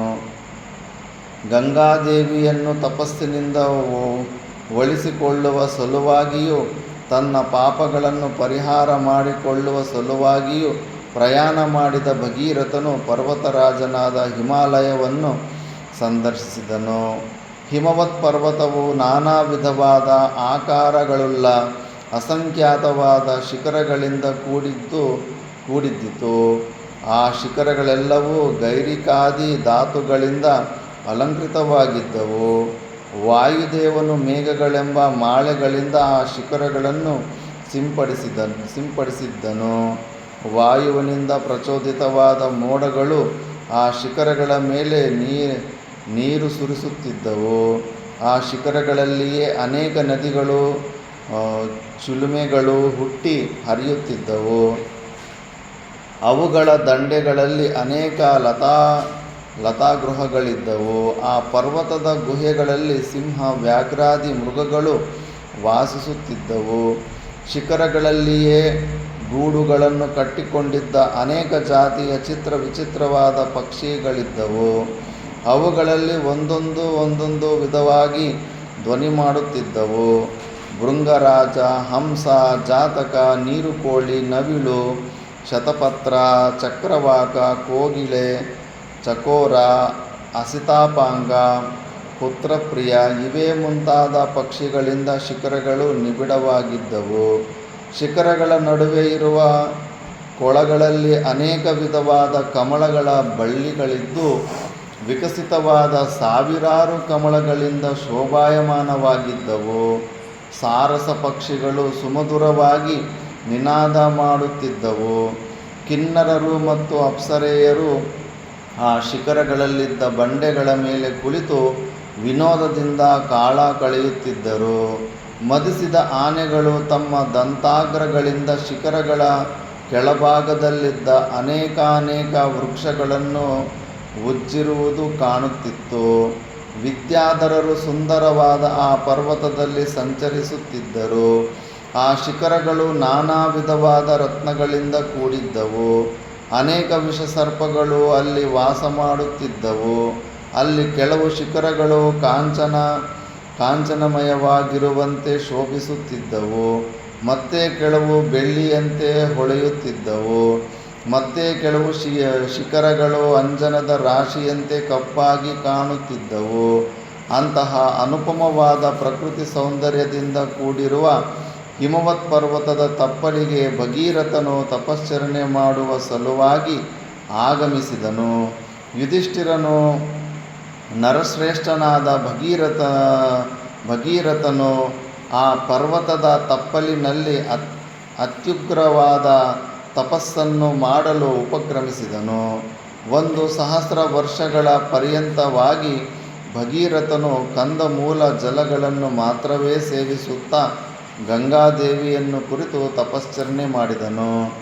1,000 ವರ್ಷಗಳು ಕಳೆದ ನಂತರ ಸುಪ್ರಸನ್ನಳಾದ ಗಂಗಾದೇವಿಯು ಮೂರ್ತಿಮತ್ತಾಗಿ ಬಂದು ಭಗೀರಥನಿಗೆ ದರ್ಶನವಿನಿತ್ತು ಹೇಳಿದಳು, ಭಗೀರಥ, ನೀನು ಯಾವ ಅಪೇಕ್ಷೆಯಿಂದ ತಪಸ್ಸನ್ನು ಮಾಡುತ್ತಿರುವೆ? ನಾನು ನಿನಗೆ ಏನನ್ನು ಕೊಡಲಿ ಹೇಳು ಮಹಾರಾಜ. ನೀನು ಕೇಳಿದುದನ್ನು ನಾನು ಕೊಡಲು ಸಿದ್ಧಳಾಗಿ ಬಂದಿರುವೆನು. ಭಗೀರಥನು ಬದ್ಧಾಂಜಲಿಯಾಗಿ ನಿಂತು ಗಂಗಾದೇವಿಯ ಪ್ರಶ್ನೆಗೆ ಉತ್ತರವನ್ನು ಹೇಳಿದನು. ಪರ್ವತ ರಾಜಕುಮಾರಿಯೇ, ವರದಳೆ, ಸರಿತ್ಶ್ರೇಷ್ಠಳೇ, ನನ್ನ ತಂದೆಯ 60,000 ಮಂದಿ ಅಜ್ಜಂದಿರು ಅಶ್ವಮೇಧಾಶ್ವವನ್ನು ಹುಡುಕುತ್ತಿದ್ದ ಕಾಲದಲ್ಲಿ ಮಹಾತ್ಮರಾದ ಕಪಿಲ ಮಹರ್ಷಿಗಳ ಕೋಪಾಗ್ನಿಗೆ ಸಿಕ್ಕಿ ನಿಮಿಷ ಮಾತ್ರದಲ್ಲಿ ಮೃತಿ ಹೊಂದಿದರು. ಹಾಗೆ ದುರ್ಮರಣಕ್ಕೀಡಾದ ಅವರಿಗೆ ಸ್ವರ್ಗದಲ್ಲಿ ಸ್ಥಳವು ಸಿಕ್ಕದಾಗಿದೆ, ಸದ್ಗತಿಯುಂಟಾಗಲಿಲ್ಲ. ಗಂಗಾದೇವಿ, ಎಂದಿನವರೆಗೆ ನಿನ್ನ ಪವಿತ್ರೋದಕದಿಂದ ನನ್ನ ಮುತ್ತಾತಂದಿರ ಅವಶೇಷಗಳು ಅಭಿಷೇಚನೆ ಮಾಡಲ್ಪಡುವುದಿಲ್ಲವೋ ಅಂದಿನವರೆಗೆ ಅವರಿಗೆ ಸದ್ಗತಿಯು ಸಿಕ್ಕಲಾರದು. ಆದುದರಿಂದ ದಯಮಾಡಿ ನೀನು ನನ್ನೊಡನೆ ಆಗಮಿಸಿ ನನ್ನ ಮುತ್ತಾತಂದಿರ ಅಸ್ಥಿಗಳನ್ನು ನಿನ್ನ ಪವಿತ್ರೋದಕದಿಂದ ಅಭಿಷೇಚಿಸಿ ಅವರನ್ನು ಸ್ವರ್ಗಕ್ಕೆ ಕರೆದೊಯ್ಯುವಳಾಗು. ಆಗಿನ ಕಾಲದಲ್ಲಿ ಮುತ್ತಾತಂದ್ರ ಬಗ್ಗೆ ಯೋಚನೆ ಮಾಡ್ತಾಯಿದ್ರು. ಈಗ ಸ್ವಂತ ತಂದೆ ತಾಯಿಗೆ ನೀರು ಕೊಡೋದಿಲ್ಲ, ಇನ್ನು ಮುತ್ತಾತನ ಬಗ್ಗೆ ನೆನೆಸೋದು ಕೂಡ ಇಲ್ಲ. ಈ ಕಾರಣಕ್ಕಾಗಿಯೇ ನಾನು ನಿನ್ನನ್ನು ಕುರಿತು ತಪಸ್ಸನ್ನು ಮಾಡಿದೆನು. ದಯಮಾಡಿ ಅನುಗ್ರಹಿಸು ತಾಯೇ. ಯುಧಿಷ್ಠಿರ, ಸಕಲ ಲೋಕ ಪೂಜ್ಯಲಾದ ಗಂಗಾದೇವಿಯು ಭಗೀರಥ ಚಕ್ರವರ್ತಿಯ ಮಾತುಗಳನ್ನು ಕೇಳಿ ಪರಮಪ್ರೀತಲಾಗಿ ಅವನನ್ನು ಕುರಿತು ಹೇಳಿದಳು, ಮಹಾರಾಜ, ನೀನು ಕೇಳಿದ ವರವನ್ನು ಕೊಡಲು ನಾನೇನೋ ಸಿದ್ಧಲಿರುವೆನು. ಈ ವಿಷಯದಲ್ಲಿ ನೀನು ಸ್ವಲ್ಪವಾದರೂ ಸಂಶಯಿಸುವ ಕಾರಣವಿಲ್ಲ. ಆದರೆ ನಾನು ಆಕಾಶದಿಂದ ರಭಸದಿಂದ ಕೆಳಕ್ಕೆ ಜಲಪಾತ ರೂಪವಾಗಿ ಧುಮ್ಮಿಕ್ಕಿ ಬರುವಾಗ ನನ್ನನ್ನು ಯಾರೂ ತಡೆ ಹಿಡಿಯಲಾರರು. ಭೂದೇವಿಗೆ ನನ್ನ ರಭಸವನ್ನು ಸಹಿಸಿಕೊಳ್ಳುವ ಸಾಮರ್ಥ್ಯವಿರುವುದಿಲ್ಲ. ಭೂದೇವಿಯು ಮಾತ್ರ ಬೇಕೆ, ಸ್ವರ್ಗ ಭೂಮಿ ಪಾತಾಳಗಳಲ್ಲಿಯೇ ನನ್ನ ರಭಸವನ್ನು ತಡೆಯುವ ಸಾಮರ್ಥ್ಯವುಳ್ಳವರು ದೇವದೇವನಾದ ವಿಷಕಂಠನಾದ ಪರಶಿವನ ಹೊರತಾಗಿ ಮತ್ಯಾರೂ ಇರುವುದಿಲ್ಲ. ಆದುದರಿಂದ ನೀನೀಗಲೇ ವರದನಾದ ಪರಶಿವನನ್ನು ಕುರಿತು ತಪಸ್ಸು ಮಾಡುವವನಾಗು. ನಿನ್ನ ತಪಸ್ಸಿಗೆ ಮೆಚ್ಚಿದ ಶಿವನು ಅಂತರಿಕ್ಷದಿಂದ ಧುಮುಕುವ ನನ್ನನ್ನು ತನ್ನ ಜಟೆಯಲ್ಲಿ ಧಾರಣ ಮಾಡಿಕೊಳ್ಳುತ್ತಾನೆ. ಆ ಮಹಾನುಭಾವನಿಂದಲೇ ನಿನ್ನ ಇಚ್ಛೆ ಪೂರ್ಣವಾಗುತ್ತದೆ. ಹೀಗೆಂದು ಹೇಳಿ ಗಂಗಾದೇವಿಯು ಅಂತರ್ಧಾನ ಹೊಂದಿದಳು. ಗಂಗಾದೇವಿಯ ಆಜ್ಞೆಯಂತೆ ಒಡನೆಯೇ ಭಗೀರಥನು ಕೈಲಾಸ ಶಿಖರವನ್ನೇರಿ ಪವಿತ್ರವಾದದ್ದೊಂದು ಸ್ಥಳದಲ್ಲಿ ಅನೇಕ ವರ್ಷಗಳವರೆಗೆ ಶಿವನನ್ನು ಕುರಿತು ಘೋರವಾದ ತಪಸ್ಸನ್ನು ಮಾಡಿದನು. ಹಲವಾರು ವರ್ಷಗಳು ಕಳೆದ ಬಳಿಕ ಭಕ್ತಪ್ರಿಯನಾದ ಪರಶಿವನು ಭಗೀರಥನಿಗೆ ಪ್ರತ್ಯಕ್ಷನಾಗಿ ಅಪೇಕ್ಷಿಸಿದ ವರವನ್ನಿತ್ತಿದನು. ಯುಧಿಷ್ಠಿರ, ಈ ರೀತಿಯಲ್ಲಿ ಭಗೀರಥನು ತನ್ನ ಮುತ್ತಾತಂದರಿಗೆ ಸದ್ಗತಿಯನ್ನುಂಟು ಮಾಡುವ ಸಲುವಾಗಿ ಅಂತರಿಕ್ಷದಿಂದ ಧುಮುಕಿ ಬರುವ ಗಂಗೆಯನ್ನು ಶಿರಸಾವಹಿಸುವನೆಂಬ ವರವನ್ನು ಪರಶಿವನಿಂದ ಪಡೆದನು. ಯುಧಿಷ್ಠಿರ, ದಯಾಮಯನಾದ ಪರಮೇಶ್ವರನು ಭಗೀರಥನ ಪ್ರಾರ್ಥನೆಯನ್ನು ಕೇಳಿ ದೇವತೆಗಳಿಗೂ ಪ್ರಿಯವನ್ನುಂಟು ಮಾಡುವ ಆಶಯದಿಂದ ಅವನನ್ನು ಕುರಿತು ಹೇಳಿದನು. ಮಹಾಭಾಗನೇ, ನಿನ್ನ ಪ್ರಾರ್ಥನೆಯಂತೆ ನಿನ್ನ ಅಭಿಲಾಷೆಯನ್ನು ನೆರವೇರಿಸುವೆನು. ನಿನ್ನ ಸಲುವಾಗಿ ನಾನು ಅಂತರಿಕ್ಷದಿಂದ ಧುಮುಕಿ ಬರಲಿರುವ ಮಂಗಲ ಸ್ವರೂಪಳಾದ, ದಿವ್ಯಲಾದ, ಪುಣ್ಯವತಿಯಾದ, ಪರಮ ಪವಿತ್ರಳಾದ ದೇವಗಂಗೆಯನ್ನು ಶಿರಸ್ಸಿನಿಂದ ವಹಿಸುವೆನು. ಹೀಗೆ ಹೇಳಿ ಪರಮೇಶ್ವರನು ಒಡನೆಯೇ ಆಯುಧಪಾನಿಗಳಾಗಿದ್ದ ಭೂತಗಣಗಳಿಂದ ಪರಿವೃತನಾಗಿ ಹಿಮವತ್ ಪರ್ವತವನ್ನೇರಿದನು. ಹಿಮವತ್ ಪರ್ವತದ ಮೇಲೆ ನಿಂತಿದ್ದ ಪರಶಿವನು ಪುನಃ ಭಗೀರಥನಿಗೆ ಹೇಳಿದನು. ಮಹಾಬಾಹುವೇ, ಪರ್ವತ ರಾಜಕುಮಾರಿಯಾದ ಗಂಗಾದೇವಿಯನ್ನು ನೀನು ಈ ಕೂಡಲೇ ಸ್ವರ್ಗದಿಂದ ಕೆಳಗಿಳಿದು ಬರುವಂತೆ ಪ್ರಾರ್ಥಿಸು. ನಾನಿಲ್ಲಿಯೇ ನಿಂತು ಮೂರನೆಯ ಲೋಕದಿಂದ ರಭಸವಾಗಿ ಕೆಳಗಿಳಿದು ಬರುವ ಆ ಮಹಾನದಿಯನ್ನು ನನ್ನ ಶಿರಸ್ಸಿನಲ್ಲಿ ಧಾರಣೆ ಮಾಡುವೆನು. ಮಹಾದೇವನು ಹೇಳಿದ ಮಾತುಗಳನ್ನು ಕೇಳಿ ಭಗೀರಥನು ಕೂಡಲೇ ಗಂಗಾದೇವಿಯನ್ನು ಏಕಾಗ್ರಚಿತ್ತದಿಂದ ಧ್ಯಾನ ಮಾಡತೊಡಗಿದನು. ತನ್ನನ್ನು ಕುರಿತು ಭಗೀರಥನು ಧ್ಯಾನಾಸಕ್ತನಾಗಿರುವುದನ್ನು, ತನ್ನನ್ನು ಶಿರಸ್ಸಿನಲ್ಲಿ ಧಾರಣೆ ಮಾಡುವ ಸಲುವಾಗಿ ಪರಮೇಶ್ವರನು ಹಿಮವತ್ ಪರ್ವತವನ್ನು ಹತ್ತಿ ನಿಂತಿರುವುದನ್ನು ಕಂಡು ಶುಭಜಲಲಾದ ಗಂಗಾದೇವಿಯು ಅಂತರಿಕ್ಷದ ಮೂಲಕವಾಗಿ ಬಹುಬೇಗದಿಂದ ಪ್ರವಹಿಸಿದಳು. ಅವಳು ಅತಿರಭಸದಿಂದ ಧುಮುಕುತ್ತಿರುವುದನ್ನು ನೋಡುವ ಸಲುವಾಗಿ ದೇವಮಹರ್ಷಿ, ಗಂಧರ್ವರು, ಯಕ್ಷಕಿನ್ನ, ಕಿಂಪುರುಷರು ಧಾವಿಸಿ ಬಂದರು. ಅವರೆಲ್ಲರೂ ನೋಡುತ್ತಿರುವಂತೆಯೇ ಗಂಗೆಯು ಹಿಮವತ್ ಪರ್ವತದ ಮೇಲೆ ನಿಂತಿದ್ದ ಪರಮೇಶ್ವರನೆಡೆಗೆ ಧುಮುಕಿದಳು. ಅವಳ ಪ್ರವಾಹದಲ್ಲಿ ಅನೇಕಾನೇಕ ಸುಳಿಗಳಿದ್ದವು. ಅನೇಕಾನೇಕ ಮೀನುಗಳು, ಮೊಸಳೆಗಳು ಇದ್ದವು. ಆಕಾಶದಲ್ಲಿ ಒಡ್ಯಾನದಂತೆ ಪ್ರಕಾಶಿಸುತ್ತಿದ್ದ ಲಲಾಟ ಪ್ರದೇಶಕ್ಕೆ ಸರಿಯಾಗಿ ಧುಮುಕಿದ ಗಂಗಾದೇವಿಯನ್ನು ಮುತ್ತಿನ ಮಾಲೆಯನ್ನು ಧರಿಸುವಂತೆ ಪರಶಿವನು ತನ್ನ ತಲೆಯಲ್ಲಿಯೇ ಧರಿಸಿದನು. ಅನಂತರದಲ್ಲಿ ಪರಮೇಶ್ವರನ ಜಟಾಗಹ್ವರ ಮಂಡಲದಿಂದ ವಿನಿಸೃತಳಾಗಿ ಗಂಗಾದೇವಿಯು 3 ಪ್ರವಾಹಗಳಾಗಿ ಹೊರಟಳು. ಅವಳ ಆ ಪ್ರವಾಹಗಳು ಮಹಾರಭಸದಿಂದ ಕೂಡಿ ಅಚ್ಚಬಿಡುಪಾದ ನೊರೆಯ ಪಂಕ್ತಿಗಳಿಂದ ಕೂಡಿದುದಾಗಿ ಬಿಳಿಯಾದದ್ದ ಹಂಸ ಪಕ್ಷಿಗಳ ಸಾಲುಗಳಂತೆಯೇ ಕಂಗೊಳಿಸಿದವು. ಕೆಲವೆಡೆಗಳಲ್ಲಿ ಡೊಂಕಾಗಿಯೂ ಮತ್ತು ಕೆಲವೆಡೆಯಲ್ಲಿ ನೇರವಾಗಿಯೂ ಮತ್ತು ಕೆಲವೆಡೆಗಳಲ್ಲಿ ಜಾರಿ ಬೀಳುತ್ತಿರುವಂತೆಯೂ ಪ್ರವಹಿಸುತ್ತಾ ನೊರೆಯೆಂಬ ಶ್ವೇತವಸ್ತ್ರವನ್ನು ಧರಿಸಿದವಳಾಗಿ ಮದಿಸಿದ ಸ್ತ್ರೀಯೊಬ್ಬಳು ಮನಬಂದೆಡೆಗೆ ಸ್ವೇಚ್ಛಾವಿಹಾರಿಣಿಯಾಗಿ ಹೋಗುವಂತೆ ಗಂಗಾದೇವಿಯು ಸ್ವೇಚ್ಛೆಯಿಂದ ಪ್ರವಹಿಸುತ್ತಿದ್ದಳು. ಕೆಲವೆಡೆಗಳಲ್ಲಿ ತನ್ನ ಜಲಪ್ರವಾಹದಿಂದಾಗಿ ಇಂಪಾಗಿ ನಾದ ಮಾಡುತ್ತಲೂ ಮತ್ತೆ ಕೆಲವೆಡೆಗಳಲ್ಲಿ ಕರ್ಕಶವಾಗಿ ಗರ್ಜನೆ ಮಾಡುತ್ತಲೂ ಪ್ರವಹಿಸುತ್ತಿದ್ದಳು. ಈ ರೀತಿಯಲ್ಲಿ ನಾನಾ ರೂಪಗಳನ್ನು ತಾಳಿ ಆಕಾಶದಿಂದ ಭೂಮಿಗಿಳಿದು ಬಂದ ಗಂಗಾದೇವಿಯು ಭಗೀರಥ ರಾಜನನ್ನು ಕುರಿತು ಹೇಳಿದಳು. ಭಗೀರಥ, ನಾನು ಮುಂದೆಲ್ಲಿ ಪ್ರವಹಿಸಬೇಕೆಂಬುದನ್ನು ಸೂಚಿಸುವವನಾಗು. ನಾನು ನಿನ್ನ ಸಲುವಾಗಿಯೇ ಸ್ವರ್ಗದಿಂದ ಭೂಮಿಗೆ ಅವತರಿಸಿರುವೆನು. ಯುಧಿಷ್ಠಿರ, ಗಂಗಾದೇವಿಯ ಮಾತುಗಳನ್ನು ಕೇಳಿದ ಕೂಡಲೇ ಭಗೀರಥನು ತನ್ನ ಮುತ್ತಾತಂದಿರು ಭಸ್ಮೀಭೂತರಾಗಿ ಬಿದ್ದಿದ್ದ ಸ್ಥಳಕ್ಕೆ ಗಂಗೆಯನ್ನು ಕರೆದೊಯ್ದನು. ಅವರ ಅವಶೇಷವು ಗಂಗಾ ನದಿಯಲ್ಲಿ ಕದಡಿ ಹೋಗುವಂತೆ ಮಾಡಬೇಕೆಂಬುದೇ ಅವನ ಮುಖ್ಯ ಧ್ಯೇಯವಾಗಿದ್ದಿತು. ಇತ್ತಲಾಗಿ ಪರಶಿವನು ಭಗೀರಥನ ಪ್ರಾರ್ಥನೆಯಂತೆ ಗಂಗೆಯನ್ನು ತಲೆಯಲ್ಲಿ ಧಾರಣೆ ಮಾಡಿದ ನಂತರ ಸಕಲ ದೇವತೆಗಳಿಂದಲೂ ಮತ್ತು ಋಷಿ ಮಹರ್ಷಿಗಳಿಂದಲೂ ಸ್ತುತಿಸಲ್ಪಟ್ಟವನಾಗಿ ದೇವತೆಗಳಿಂದೊಡಗೂಡಿ ಪರ್ವತ ಶ್ರೇಷ್ಠವಾದ ಕೈಲಾಸಕ್ಕೆ ಅಭಿಮುಖವಾಗಿ ತೆರಳಿದನು. ಅನಂತರ ಭಗೀರಥನೊಡನೆ ಹೊರಟ ಗಂಗಾದೇವಿಯು ಮೊದಲು ಅಗಸ್ತ್ಯರ ಪ್ರಾಶನದಿಂದ ನೀರಿಲ್ಲದೆ ಬತ್ತಿ ಹೋಗಿದ್ದ ಸಮುದ್ರವನ್ನು ಪ್ರವೇಶಿಸಿ ಅದನ್ನು ತನ್ನ ಶುಭಜಲದಿಂದ ತುಂಬಿದಳು. ಅನಂತರದಲ್ಲಿ ಸಗರನ 60,000 ಮಕ್ಕಳ ಅವಶೇಷವನ್ನು ತನ್ನ ಶುಭಜಲದಲ್ಲಿ ಲೀನ ಮಾಡಿಬಿಟ್ಟಳು. ಭಗೀರಥನು ಆನಂದಭರಿತನಾದನು. ಗಂಗೆಯನ್ನೇ ತನ್ನ ಮಗಳನ್ನಾಗಿಯೂ ಮಾಡಿಕೊಂಡನು. ಅಂದಿನಿಂದ ಗಂಗೆಗೆ ಭಾಗೀರಥಿ ಎಂದೇ ಹೆಸರಾಯಿತು. ಭಾಗೀರಥಿಯ ಶುಭಜಲದಿಂದ ತನ್ನ ಪಿತೃಗಳೆಲ್ಲರಿಗೂ ತರ್ಪಣ ಮಾಡಿ ಭಗೀರಥನು ಕೃತಕೃತ್ಯನಾದನು. ಯುಧಿಷ್ಠಿರ, ನಾನು ನಿನಗೆ ಗಂಗೆಯು ಆಕಾಶದಿಂದ ತ್ರಿಪಥಗಾಮಿನಿಯಾಗಿ ಬಂದ ವಿಷಯವನ್ನು, ಸಮುದ್ರವನ್ನು ತುಂಬಿದುದನ್ನು, ಅಗಸ್ತ್ಯರು ಸಮುದ್ರವನ್ನು ಆಪೋಷಣವಾಗಿ ತೆಗೆದುಕೊಂಡ ಕಾರಣವನ್ನು ಮತ್ತು ಬ್ರಾಹ್ಮಣ ಹಂತಕನಾದ ವಾತಾಪಿಯು ಅಗಸ್ತ್ಯರಿಂದ ವಿನಾಶ ಹೊಂದಿದ ವಿಷಯವನ್ನು ಸವಿಸ್ತಾರವಾಗಿ ಹೇಳಿರುತ್ತೇನೆ ಎಂದು ಹೇಳಿ ಲೋಮಶರು ವಿರಮಿಸಿದರು. ಇನ್ನೂ ಸ್ಟೋರಿ ಮುಂದುವರಿಯುತ್ತೆ, ಅದು ನೆಕ್ಸ್ಟ್ ಕ್ಲಾಸಲ್ಲಿ ನೋಡೋಣ.